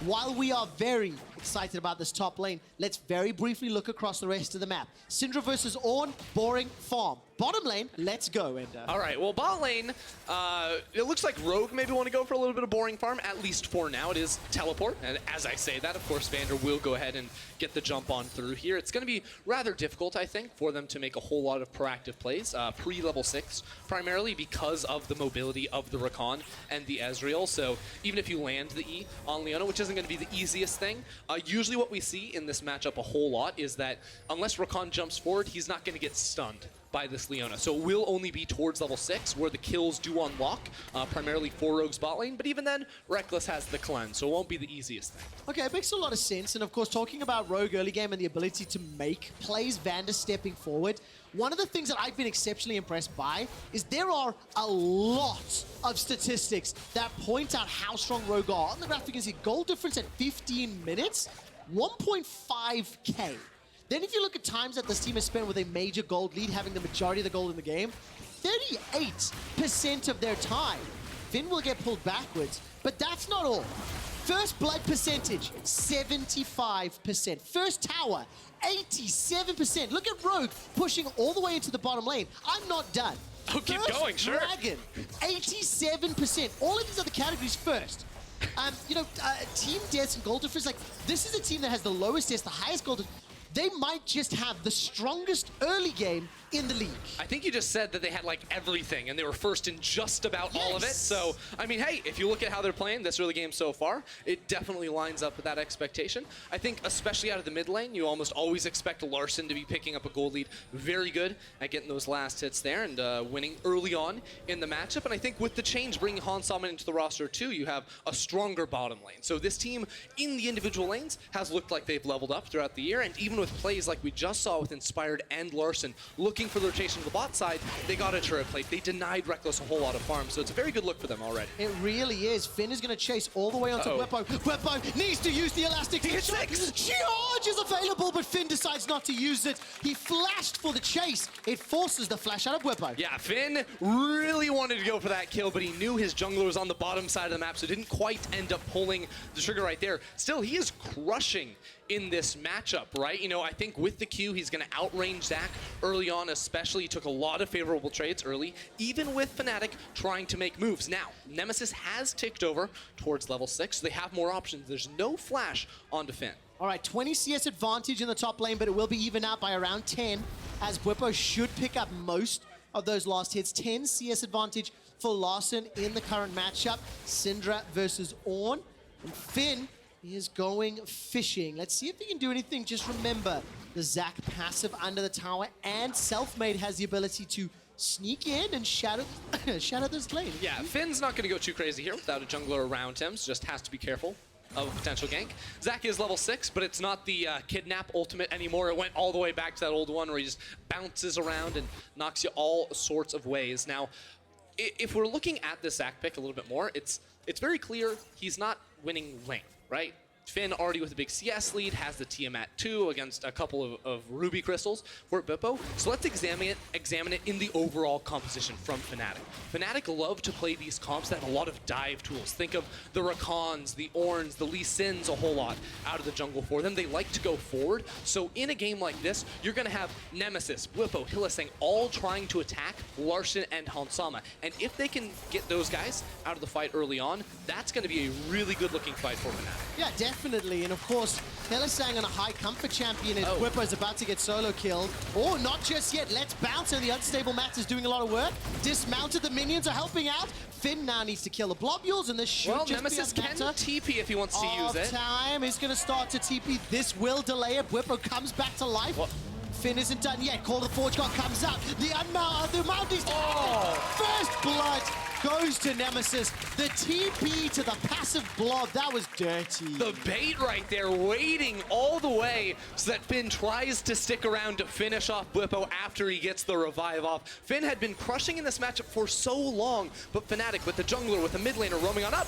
That was fantastic from Hansama and Vanda, but Hylissang escapes with his life. The Ignite ticks him down to below 100, and it's not enough just yet. The control ward denying the vision means Hilly gets jumped on. Dude, how tilted are you if you're Rogue right now? Finn won the 1v1 in the top lane and couldn't quite finish it off because of a nice teleport. The 2v2 bot lane, Rogue win it as well, but Hylissang just barely able to survive. Now, good news for the squad is that Inspired has gotten the first dragon, has gotten the Rift Herald. So while he hasn't been focused on ganking lanes, he has been looking at these objectives. The question is, can they secure it and then win the fight? All right, Let's Bounce is not available for Bwipo. He gets tagged, gets stunned, gets locked down, gets Dragon Rage, and he stays alive. Rogue have not found the kills they have wanted, and Fnatic are pulling ahead as far as pressure is concerned. They're still behind in gold. They're behind as far as the dragon is concerned, but the outplays, that has to play on Rogue's mentality. Yeah, Rogue still in the lead right now. A lot of work coming through the top lane and mid lane in terms of overall CS, but those low HP bars, man, they're gonna get you every time. Looking at the overall gold in this game, you can see very, very even across the board here. So Fnatic doing all right. Let's talk a little bit about something Xerxes was saying on the desk in terms of like if this game goes later and the fact that there's not a huge amount of damage on Fnatic's side, you know? A little bit of upfront burst here and there, but really, Ezreal's going to take a long time to get through a mounted Kled, for example. So if this plays out and Rogue have this gold lead, you have to be feeling, you know, pretty confident about their chances. Look, Trevor, I hear you. On paper, Fnatic don't have a whole lot of damage, but let me introduce you to Ornn. This guy can do it all, right? He's got the damage, he's got the tankiness. Like, for a lot of this game, you know, until, you know, level scaling comes through and, you know, Rogue get more resistances and HP, of course, like, he's going to be able to do a lot of damage to the Rogue backline. Selfmade on this Rek'Sai with Halo Blades 2 will have the DPS to try and cut through a Larssen or a Hansama. And that's what I was sort of setting up earlier, is that Fnatic, with this dive, need it to work on the, you know, primary initiation. You need to find those kills, because if you don't get the backline, like, you're going to be getting hit by them and then a Kled too. That's going to be really, really hard to deal with. Yeah, it will indeed. And Vander finds himself the Zenith Blade into Helisang, and Inspired has snuck his way up. Dragon's Rage is still on cooldown. Needs a few extra seconds, but I really, really like this ward in the alcove. So if anyone from Rogue had snuck around, then Hilly would have been completely aware of it. But Onu da here comes açayım. Finn as Ha. well. The charge is up. Gelen var abi. Ha? Ya abi önemli olan konuşmamız. Onları siktir et.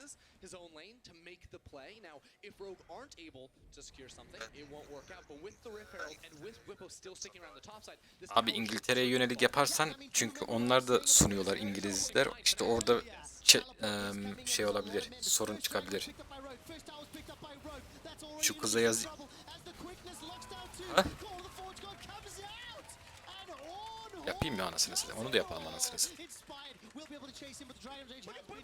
Yapabiliriz. Sorun değil.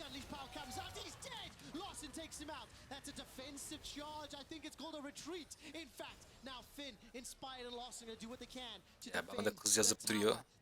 Onu abi bütün şeyden bir sürü kız yazdı bana. Hani fake thing ha. Hepsini YouTube'a yönlendiriyorum.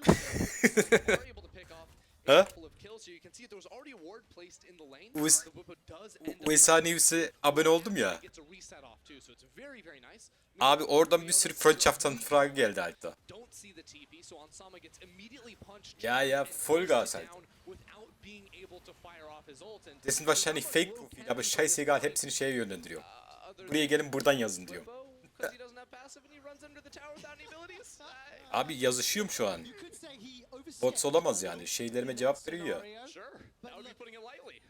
A lot of credit to Fnatic for picking up the kills, but let's not discount the fact that Rogue is still 1,000 gold up. Huh? I was talking about those stats, and I mentioned coming into this Tamam, game, bilmem. they had the highest first dragon, the highest first tower, Vielleicht noch nicht Stunde oder so. and they managed to 4-5 secure it. maç. They also have the highest first blood across the league, and it almost happened, but that one Fnatic stole away. Şeye söyleyeyim de, Finn will continue to step forward. He's got himself that Tiamat. şu kızı söyleyeyim şuraya gelsin buradan yazsın yapayım. Chat'e yönlendiriyorum zaten. Put enough distance for Bwipo to escape. Yeah, without the tower there, Bwipo does have to be careful. Now Inspired should be able to just play for this Dragon, knowing both duos are on the top side of the map. But the L6 sidesteps it. That almost ended badly. Yeah, it almost did. Solar Flare was available for Vander. Now all of a sudden Hansama gets caught out. The Lovers duo seem to be quarreling. Nothing further follows. True Shot Barrage was channeled and fired. That actually did hit Hansama. And our observers must be thinking something's happening there because you can see Finn, he was looking for that hook to land. Just very quickly, still 10 CS up in the mid lane, 20 CS up, sorry, 10 in the top lane, 20 in the mid, and Rogue start the second Drake. Yeah, big difference has been that Larson has had the push in mid so often, but finally Fnatic are able to respond in both dual lanes, sprinting over here, trying to fight for it. Okay. Inspired kicks it the other way, and now all of a sudden Bwipo's in trouble. I think his passive might just be available. He's bouncing up and down, and he's got some unstable matter. Bwipo does get popped into a few. It's an Infernal Dragon next, and as the animation burns across, the Solar Flare comes down. Larson's escaping with his life. It's a 2-for-1 in favor of Fnatic, and they are chasing for more. Yeah, the bot lane of Fnatic has arrived, but they're not going to be able to chase them down just yet. It is once again Fnatic with the favorable fight, and Rogue securing the objective. Rogue are playing the map game, Fnatic are playing the let's fight game. But now, what do you think is better? Because it's 3 kills and an assist for Nemesis on Ornn. It's 2 dragons and a tower for Rogue, and I want you to think about that as we watch this replay. Yeah, so Inspired starts it off by punting Nemesis out of the pit, so we'll help him So secure that Alta. dragon there, but gets immediately destroyed by the goat Heh, flying back. yönlendirdim anasını satayım. Şu ötekini de yönlendireyim. Bwipo too does get taken out here, and then watch how Larson just waits till all the blobs Botsanız gelin anasını satayım değil mi Norman? You're not getting back up. Means he understands Zac mechanics. Siktir et bot oldun halde scheißegal. Buraya gelin. Lin yok des. Başka It's even weirder when it's hangi there. Gabriel'e Hong. Told me that already. Yeah, I know, but I'm trying to keep up, you know? I'm waiting for Finn to do something fun on Kled, because I got a couple of Kled stats to throw away, but I wanted to earn them, right? So Dude, he's tried is a so primer. hard. If you want to hear some fun Kled Finn stats, send him your energy, because I'm only saying it when he does something cool, right? Thank you, audience here in Berlin. I appreciate that. And for Rogue, 15 minutes have passed. Despite having the highest aggregate gold lead at 15, This game is much closer. It could have been higher had some of those early plays worked out, but Fnatic, they've been able to trade and actually outperform when it comes to the skirmish. Yeah, Fnatic have been very clearly on the same page when they are looking for fights, and this is another situation that's favoring them İsim right daha now. If they yönlendirdi. commit to the Herald, they have 5 people circling around that objective in Sen de gel. lane, while He? Finn thought he was going to rotate up instead. Ya ya, well, sen de gel. Şimdi oradan yazarlar. tower down bot side, and Die while werden dort, all he does die is werden get a dort couple gleich chip damages down mich onto anschreien, it. denke ich mal. There are going to be minions, the cannon Dann minions können wir to dort deny away from weiterreden, Whippo weil ich here. habe So you can keine see him Zeit am starting to extend that experience lead while the CS difference has remained largely neutral. Finn will still have the advantage there, and then what we want to see from him is his ability to convert that advantage in a side lane into roams towards mid. The Kled is so good at leaving lane and going in towards So ist besser. Rogue should be looking to use that ability around numbers advantage. Well, Larson is in so much trouble because he's in a numbers disadvantage. He flashes away, but the Void Rush secures it. Now all of a sudden, Inspired is backed up by Vanda. Looking at the minimap, Hans Summers flying his way down to mid lane. Southbait's gonna flash. Ne oldu? Läuft Fasching bei dir noch weiter oder was? Vollgas. Bis in die Nacht hinein. Kill of the game. They're not done sieging the tower yet as they're going to push this one in. And now Finn, he's got the ultimate available. It is my favorite spell to yell. Osman yattı mı? And Not going to go for it this time. as I build it up, the play fizzles. Finn doesn't want to hear his stats on stream. Aslında biliyorum ne yapacağız Alta. Tam çözdüm Alta. They are the ones Da gibt's doch so Live-Dings-Chats nur, Mann. Person is respawning and does have the teleport. Look like they want to fight for Live-Video-Chats. Nemesis TP out as well. Now after the fight they do have mid prio, so let's see what happens. And of course, Da gibt's doch diese Live-Video-Chats. Wie heißen die? Ich sag dir, wie die heißen ungefähr. exactly what Clade wants to see. Nemesis gets Base-Chat oder so. down the ultimate. Solar Flare Wo du is back. Kameras That's a swap two-man push. knock-up. Whipper comes in, Larson's in trouble. Azar oder so. Kennt ihr ja wahrscheinlich, oder? Fences starting to reckless, but he's able to cleanse out to safety. Whippo takes out Also, Larson, ja, and eigentlich Rogue muss ich das direkt cannot streamen, Alter. use their initiation tools when you're running away. Vanda uses that stopwatch to go gold and stays alive. And the charge Ja, comes die in Gesichter for a kannst du ja drive unkenntlich that machen. does nothing, and Rogue lose another fight. Once again, Fnatic with the Ja, heavy doch, dive du, comes die putting Unterhaltung kannst du ja aufnehmen. Du musst ja nicht live streamen, sondern Dings, Aufnahmen machen und das dann hoch. They pick up the Herald at the same time too, so Fnatic, they're starting to build on this lead a whole lot more. See this fight one more time, because it starts out like this TP looks like Nemesis is about to be in a really tough spot, but he flashes away from a lot of the initial Achso, wenn du Weiber willst, ansonsten bekommst du nur Männer, gell? catching out Larson, who doesn't have flash. Genau, das stimmt auch wieder. Sonst kriegst du keine Seite, oder? Wo man We'll be waiting for level 13 for that. He does get the vom stretching PC aus to be able to CC chatten kann. that Cinder down and finish off that first kill for Fnatic. So, Rogue, they need to find an initiation that'll work out for them. They haven't been able to do so yet. And we turn our attention to Fnatic, who are now dictating the control of the game. Fnatic, if they pick up a win, Chats halt. will be in sole control of second after the first round robin. When you look at their win-loss Ja, against stimmt teams auch wieder. above them in the standings, one win and Also, ich two weiß gar nicht, wie wir das losses. geschafft haben, Alter. Wir haben letztens, wo ich gestreamt habe, einer Sieg bei diesem scheiß Coronavirus. Yedi, sekiz kişi vardı, ha? Koronavirüs olayı var ya. Yeah, I mean, we heard Alfari talking about it in the interview before this game too, right? Where he was like, I feel like G2 and us, OG, are sort of the top two at the moment, and then 3 is pretty open Kim o? up for grabs as Fnatic start off another fight. All right, that's the ultimate out of Hans Summer. Goes golden for a moment too, but man, does not want to be there. The feathers threat, maybe. Ja abi şey diyorum ben. From pushing further and Ne diyordum? Koronavirüs stream yaptığımda Alter waren immer 7-8 Leute drin, Alter. his ultimates and Fnatic, as you mentioned. Und jetzt? You know what Alfari said, and Yanko's echoed it as well. I was very direct, and I said, will any of these new teams, Misfits, Rogue, Mad Lions, the ones most likely Abi, to make wo wir das Coronavirus gestreamt haben, da waren immer 7-8 Leute da. level, they're just not good enough. And I'm Chat. interested to see what happens in the second half of the Spring Split. Rogue, their early game has blown my mind. Misfits 7-game losing Spiel olsun, streak. egal was I ich don't know danach where it gestreamt ends. habe. Böyle If 1-2 they geçmedi. winning streak, thank you. 7-game winning streak. If Misfits pick Hä? up another win or Was? two against the likes of Fnatic, OG, or Coronavirus. G2, I'm Hab ich schon gemacht, Alter, da kommt will keiner mehr be rein. able to believe if they're able to go 2-0 against one of those teams, or even end up 1-1 against Fnatic, maybe they are the real deal. You know, and obviously a best of 5's a completely different kettle of fish. Yap anasını. Ha? Nasıl hazırlıyor? Kendini mi offlane yaptı? coming into the preseason here. Like Rogue, I was thinking it could be a top 4 team contesting with Fnatic, and right now both of these squads at 5 and 3, finishing off the first half of the season. This is going to be a good tell as to who has the better foot going into the second half. So how does Rogue regain control? Abi Got ourselves the fire up in the 3 minutes of the next Infernal Drake. Baron is an objective. It feels to me as though Rogue getting caught out or surprised a lot. Outside of just, be able to initiate. What direction do you want to take for the next few minutes? Honestly, it's a really hard game to play for the backline of Rogue because they have two champions that desperately need protection against a Zac and Ornn, a Rakan, all these tools on the side of Fnatic, and they don't have the greatest peel, right? Leona wants to go in, Kled wants to go in. Yes, you can use Lee Sin kick to knock people away, but he wants to go in too. Kaynağı vardı. You're going to need to be very smart about how Sokayım olaylara. E back with Syndra and knock Zac forward towards you.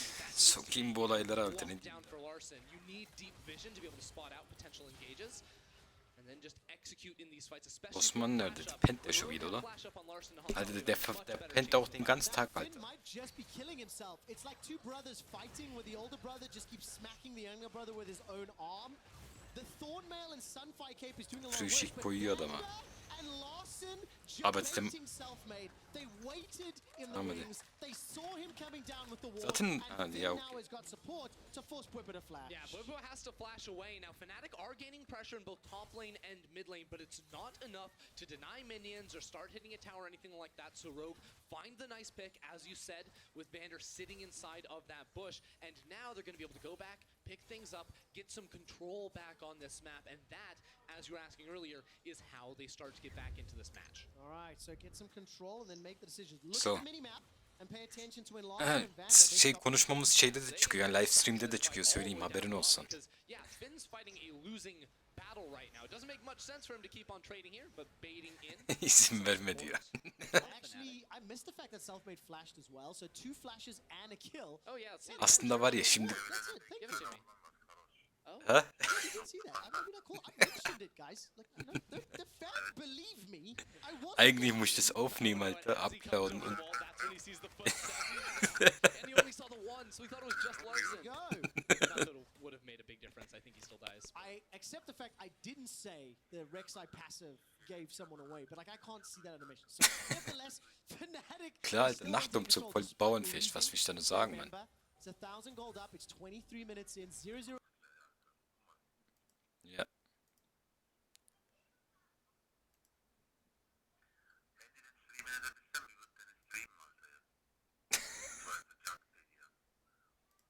Ja, eigentlich sollte ich das schon bringen, Alter.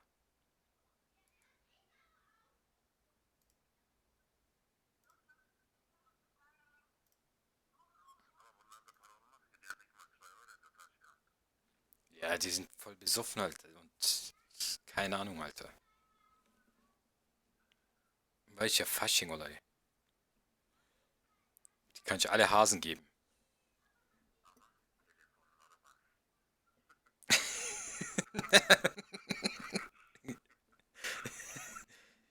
Yan kesici olayı başladı.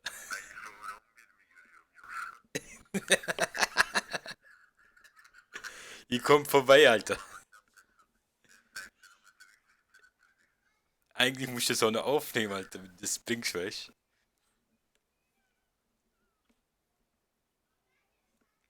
Tam kaymış, ne diyeceksin?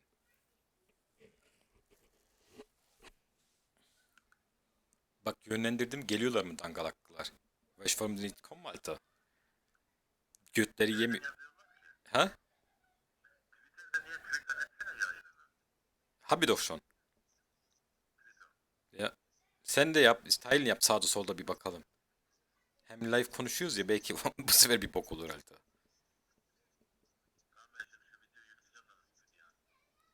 İyi tamam hadi.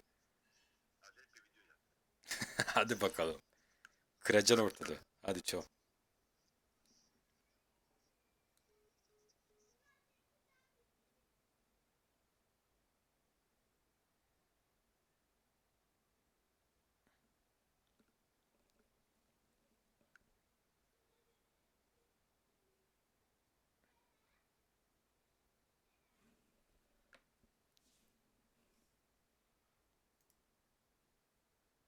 Scout of the Week comes out, and that'll knock Selfmade away. Oh, he has damage. He has doesn't damage. Get caught up, and he's going to unleash all his power onto Whippo's face, but there's just not enough damage. Fnatic, they started the Baron. If they secure this, my question is answered. The question was, what do they do next? Well, they push waves of Baron. Yeah, the Rogue have spotted out, so they should back away. Nemesis has the ulti. Just waiting to try and press that. Whippo inside the base too with teleport, with home guards. Was considering the option of going for some sort of a flank there on that Zac, but without the ultimate, Fnatic are just going to be comfortable to take river control now and continue pushing out their waves. And good luck pushing into Baron Pit when they have an Ornn, a Rakan, and a Zac. Yikes. If you group up at all, that is it. You are tickets. Even my gold brain can understand that. And Fnatic are playing with. They've got great vision. They've, managed their waves healthily, and they've started it off. Yeah, Hylissang on the flank here too is going to be super, super crucial. No flash, no ultimate on Larssen. If he gets caught, the fight is lost for Rogue. Kled is all the way in the bottom lane. Teleport's available. Whippo goes in, is kicked right back out. Call the Forge God comes down and simply doesn't do enough, but Hansama's running for his life. Flashes a plenty. Hilly, he gets the charm. It's a trade of supports for now, but Selfmade, he escapes with his life. He survives. The tunnel keeps him out. Finn gets dismounted, and now Whippo continues to chase. He's left bouncing all up in Rogue's face. He continues to chase down. Hansama stays alive. Hansama runs away. Not until Reckless flashes and takes him down. The ace is on the cards, and Reckless sends him packing with a Quadra. Reckless gets the Quadra, and Fnatic will surely find the Baron off of that play. They found the dive. Hylissang risking it all, throwing his body into Rogue to get that initiation down because they tried to track that for so long. Look in this fight how far back Larssen plays. That's who Fnatic want to hit, but instead they settle for the front line, baiting out Hansama's ultimate and flash at the start, and that's when Hylissang says, I'm just going to go ahead and jump on in here. I think there was an ultimate flying through from Selfmade as well to find the dive, but at the end of the day, Whippo is just too tanky, and Reckless cannot be hit because Rogue have to kite back in the fight. Larssen cannot get the damage down, cannot finish off Reckless, and if they can't get Reckless, well, they're just not going to be able to turn it around. Absolutely, and we're not super late game yet. 2-3 items. Oh, does he auto the tower? Oh, I thought he was going to auto the tower too to pull back Larssen. Just really add insult to injury. That would have been fantastic. I absolutely love the stretching strike. It's one of the more entertaining. What is that damage? Yeah, so just as real things. Hey, you told me Ornn does damage, but he didn't really get a chance, right? I mean, everyone dodged his ulti. It wasn't really his fault. Definitely the case. Now, Finn, charge will be available in a few seconds' time. Hilly's waiting to dive him. Reckless and Nemesis coming as well. Call the Forge Guards up. Finn's going to be able to avoid the knock-up for now, and charging all the way into Nemesis. Skarl is in so much trouble. He's able to escape. Not the Kled, though. Fnatic thrived in the chaos. There's no vision on the map for Rogue right now. Finn just thinks, oh, I can go side lane, I can pick up gold. No, Fnatic see the target, and they pounce on the attack. They're still pushing down in bot side while Rogue try to go on Whippo, but he's so tanky. This is real bold. That's you have no damage. Mail, Forge Fire Cape, and you've got Elise Sin, and yes, Xayah arrived late, but I call hashtag not worth on that one. Whippo takes sub 800 HP damage. The inhibitor is taken down, and it is falling to pieces for Rogue. Those early game trip-ups may have had echoes and ramifications this whole game long. Fnatic have just outplayed the skirmishes and are in absolute control. I don't think Fnatic have lost a fight this entire game, starting off with that teleport down in the bottom lane in classic Fnatic fashion. They're just going for another dive. They are indeed. That's a double knockup. Larssen and Finn. The engage comes out from Vander. Don't you wish you had a solar flare, my friend? Hylissang with the quickness sends Vander back to the fountain. Finn goes back as well, and he's in so much trouble. Stretching strike, where's the target from Whippo? Will not find it. Two members down, the bot lane of Rogue die, and Fnatic, they might just push for, for the win. They're not going to, though, Trev. I am screaming so much, I'm literally losing my voice. They want more stats. They're going back for the Infernal Drake. Reckless should be able to solo that one off himself, and now that they've broken 2 inhibitors, the Baron will be timing out, but they should still be able to siege up top side. Look at this fight one more time, because like under the tower, like normally teams just use the Ornhorn to zone away the enemy squad. Fnatic say, well, we can just fight because Vander tries to go for the initiation. Strange place for Rogue to try and draw the line right there, but again, Fnatic, their front line is absolutely unkillable. No matter how many, tank shredding items Rogue's squad tries to build, it's just not enough to get through these hyper-fed, level 17 Zac, level 16 Ornn. You just can't do it. Yeah, but also none of the fights have been on their terms. Rogue have been in the situation where they were trying to push into a Baron. They were trying to push on the bottom lane, and Fnatic have just been so prepared to get scrappy and engage and fight back, and it's been fantastic.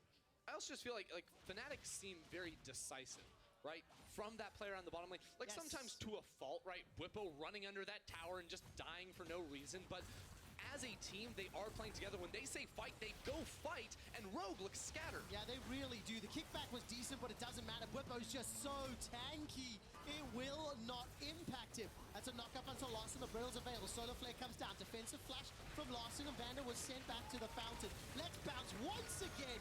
All over Rogue. 18 kills, 19 kills, and one more available.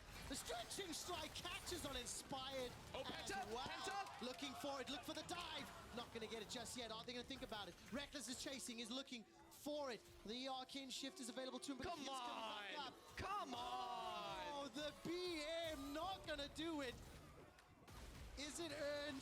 I think it is. The GA gets popped as well. He Reckless has 5 is still seconds. He looking has for it. 5 seconds for the kill. 1, 2, 3, 4, 5. He got it! He gets it! Pentakill! Reckless will be joining us for PGL, and I'm sure he will talk about that win. Finn's stats will have to wait. But here's a fun one. Zac top in the LEC all time. 4 wins and 4 losses. Fnatic are in a 2-game Zac top streak with a 3-year gap between victories. Who cares about the Zac top lane? How many pentakills does Reckless have in his career now? The man just keeps raking them up. I have one more quick stat to tell you why it is important, Ender. Tell me. Until the pentakill, until the final fight, it was Bwipo Zac that did the most damage to champions in the entire game. Fnatic takes second place in the standings as far as numbers are concerned, but with a tie at the top of the table, they are third numerically. 6 wins, 3 losses, and Fnatic are victorious, denying us the high five on the caster desk.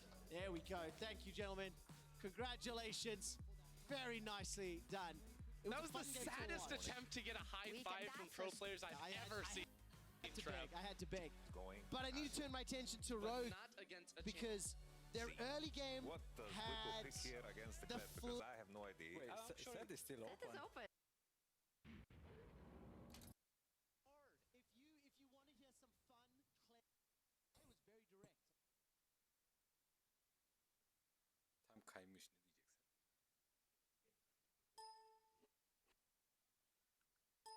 Bak yönlendirdim geliyorlar mı dangalaklılar? Westform.com mu Alta? Götleri yemiyor. Ha?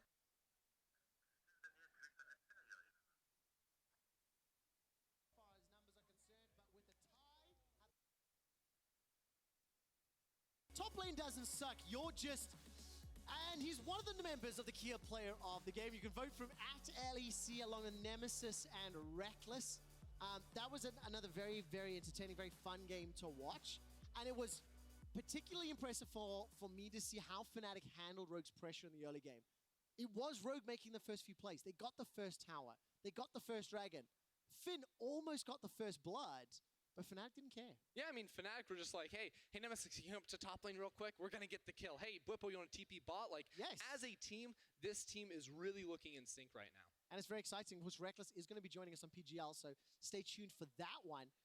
But yeah, Fnatic, they take third place, technically. G2 and Misfits sitting at the top of the table. We saw Mad Lions go down today. We saw Rogue lose as well. So that battle for first that we set up at the beginning of the day is now looking a little smaller. And they're just one game down, too, right? It's like the top of the table because of, I mean, G2's miserable week 4 is a whole lot closer in the standings, which means that now as we go into the second half of the split, it's just going to be more and more important as we see teams really try to divide from the rest of the pack. The first round robin is wrapped up, and for more on today's action as well as the beginning of the split, let's head over to Shocks in the LEC for the post-game lobby.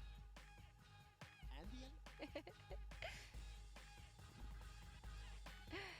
Yeah, Shocks in the LEC. That is how it is, exactly. Quick shot. It's been a long day. Welcome, everyone, in any case, to the LEC post-game lobby. After the final day of the first round robin, yes, we're over half officially because the last game of the day has ended. I'm Shocks, joined by Yamato Cannon, and very, very soon, the Pentakill Master himself, Reckless. Yamato, an Ezreal for Reckless, and he does it. He just gets a Pentakill. Yeah, and I made a mistake in the past. On Vitality, we played the best of 5 against Reckless, and the whole plan was to ban AD carries until he picks Ezreal, and we ended up losing that series horribly. So it's his Reckless is like Ezreal is legit on him. Yeah, I have it really to say, this shot is hilarious. Yeah, there's no one on this part of the couch yet. I'll come a little bit closer, I guess. Yeah, a little bit. When it gets back on the screen, you'll see it looks a bit like sad Keanu memes. In any case, Fnatic versus Rogue, we thought it would be hotly contested, but I do, man. Good to see you. It was pretty convincing. We covered that, but Reckless has joined us. So Reckless, tell us how you think you guys did in this game. Pretty good. Pretty good? Yeah. Yeah? We've had a couple of rough games lately, so it's nice to have a more clean one, I would say. Yeah, you say you have rough games, not particularly that many losses, right? I think you're still on course. You're not in first place, you're in fourth place. But what exactly do you think you guys should be working on then? I just think... Go ahead. Okay. I just think sometimes we get too stressed out when we're playing. Maybe it was a bit too much to the other way this game because we had an opportunity for sure to end, I think, around 30 minutes, but decided against it. But I feel like the stress sometimes gets to us too much, especially when it's like the big games. So I don't think it's like necessarily anything specific we need to improve on, just getting the groove of playing on stage. It is interesting to me though, because obviously very experienced players on Fnatic, but now is it because Selfmade is in there now, and of course Nemesis has a lot of experience now, but he's also adjusting again to a new jungler. Is that working into it, or why do you think the jitters are coming in now for Fnatic? I don't even think it's Selfmade actually. I just think it's like the players we have kind of make it so the games are really crazy. I don't think we have like the players to play slow games. So No. It just happens to be in the big games when everyone's like really hyped up for the game that we want to be like the first ones to make the move, want to be the ones to be proactive, and then sometimes it gets a little bit too much. I think it's interesting because that's something that I was thinking about when I heard that Selfmade was joining Fnatic, because you have Whippo on the one side, right? High impact player, meaning lots of damage, lots of kills, lots of deaths. We know Hilly also has that on button very hard, and I think in the past it may have been a bit more balanced in that you are a bit more reserved in those moments. You can keep your cool. Broxa was similar, but now all of a sudden you have Selfmade in there who is also like that. So is that a balance you guys are figuring out? I guess kind of, yeah. Now we have a third member that's wanting to go in as well, so it's kind of me and Tim in the back and the other three running the game down. So for the most part, it's actually good, I think. I really like it. I feel like we're more on the same page this year in comparison to last year, and in the long run, that's everything that matters. So I really like it myself. It's just, as I said, in the big games, it becomes a bit too much, I would say, and we need to play more towards perhaps our strengths and not just like, this guy is here, let's try to kill him. Yeah. So I don't even think it's like a bad thing necessarily. It's just maybe people think it is, but I don't think so. I think in the long run that's the key word, because I think this Fnatic can be more diverse than it's ever been. Because I think the last year's Fnatic, eventually you guys found your groove. I think most of the games, especially at the World Championship, you guys played through bottom because that's what worked.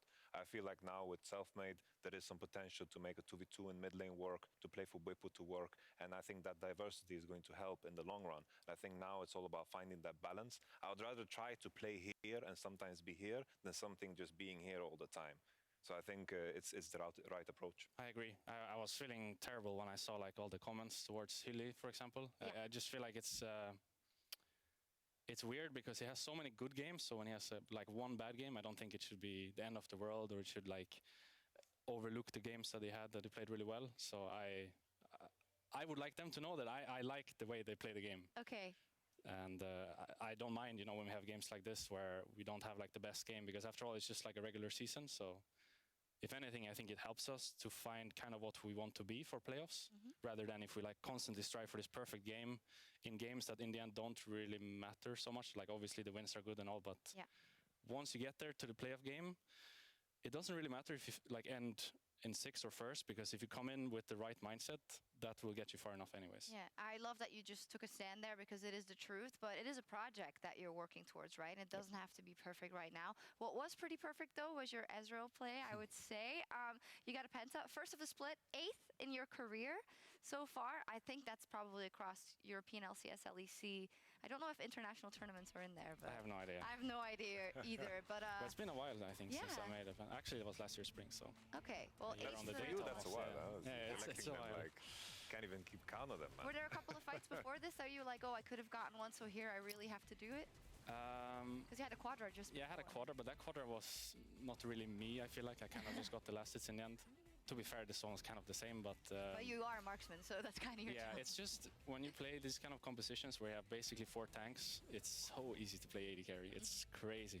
Obviously, imagine. like, the game is kind of slow and I farm for 25-30 minutes, but once I get to this point, it's like I cannot die, and these people just put me in such a good spot every fight that no matter kind of what I do, it's always going to end up good for us. So you were happy with the Zac? Very happy, Tank, yeah. yeah. I think it's I mean, I don't play top myself, but from looking at or like playing with it this game, it looked pretty strong. So The Zac pick was crazy. I think, you know, for the first time, this game makes me very excited for tomorrow because I felt like this was the first time we saw Fnatic with like a true identity, you know. And I looked at the composition. I had no idea what to make of it. I saw the Zac and I thought, is this a counter to Kled or what's going on here? You know, Nobody but knew. I felt like, you know, there was a lot of go buttons, which I think your team really, really loves, and you guys kept engaging. Then at the point, you know, you guys were just unkillable with the Sunfire Cape upgrades. It's a good segue into 10.4, so that's exciting. That's good. Talking about it, you know, you're playing OG tomorrow. We'll talk about that in a bit, but a lot of people are talking about how good their drafts are. You, of course, have Mythy coming in this year. There's a lot of changes in the support staff overall. How happy are you with the behind the scenes, the drafting, the strategy, and your kind of infrastructure? very happy, I would say. I feel like we're so much more involved this year than last year. Not to take anything away from what Joey did and the guys that work with him, but last year it felt a little bit like they were kind of telling us what to do rather than us having a discussion together. And I think esports isn't really there yet, where you just have like the coach telling everyone what to do and everyone just follows like they are soldiers or like just there to be a robot. I feel like it's much, a pawn. That's the word. Yeah, I just feel like it's much better to discuss what you want to do as a team, so everyone feels comfortable when they're playing, even if it's not the optimal draft. Just making sure that like everyone's, you know, like at their best when they're playing. I think it's so important and something that's very underlooked. Yeah. Because many times you just see teams pick whatever has the highest win rate, and then most of those times it ends up with maybe half of your team playing like champions they don't want to play, and then it becomes a struggle, I feel like. And that's when you truly have like this identity crisis. But if you're always looking to do what you feel like is the right thing, then you will never have that. And I feel like that's the best sort of process you can have as a team, because then towards the end, or like no matter how you do, you'll always be like in a position where you feel happy about everything. I think that's important, at least. Yeah, for sure. Sorry, I was looking at you. I agree with you completely. I think in terms of like League of Legends in general, I think most of the time the expectation should be that the players know the role at their best. I think the role of the coach is to provide direction. If something is missing, something is off, and the player kind of wears off the path of what is good, then I think that then you need to push them in the right direction, make sure that you keep track of the basics, but in the end, I think the players are the ones that need to express their role at their finest. Yeah, and I think that is also where the good infrastructure comes into play, because it's a balance. Because on the other hand, you can't have the players dictating everything, right? And ordering around the coach. And I think it's a good note that it's very different from like traditional sports, because it's just so specified and so detailed when it comes to the specific role and the champions and the interactions and everything, that you have to rely on the players. So yeah. That's why I like Mythy so much, because he's like a player who just came off of playing. So if there's anyone you're gonna respect, it's him. He has how many years now? Like more years 8, than me 9. almost, right? So it's like if there's anyone you want to listen to, it's Mythy, and I think we really we're lucky there to get him. Okay, that's great. I mean, you guys are doing pretty well, I would say, so far. On course, you know, for the playoffs, as always, with Fnatic. We want to talk a bit about the standings, because things are pretty crazy. Things are pretty unexpected. OG and G2 hanging around that first place, not so. But Misfits in there, and then right under there, now steadily in fourth. are you guys. What do you think of the standings? Are you as surprised as we are by the Misfits and the Mad Lions and the Rogues in the playoff position? Yes. I mean, Misfits is the big surprise to me. The rest of it is kind of how it should be, I would say. But Misfits definitely is a big surprise.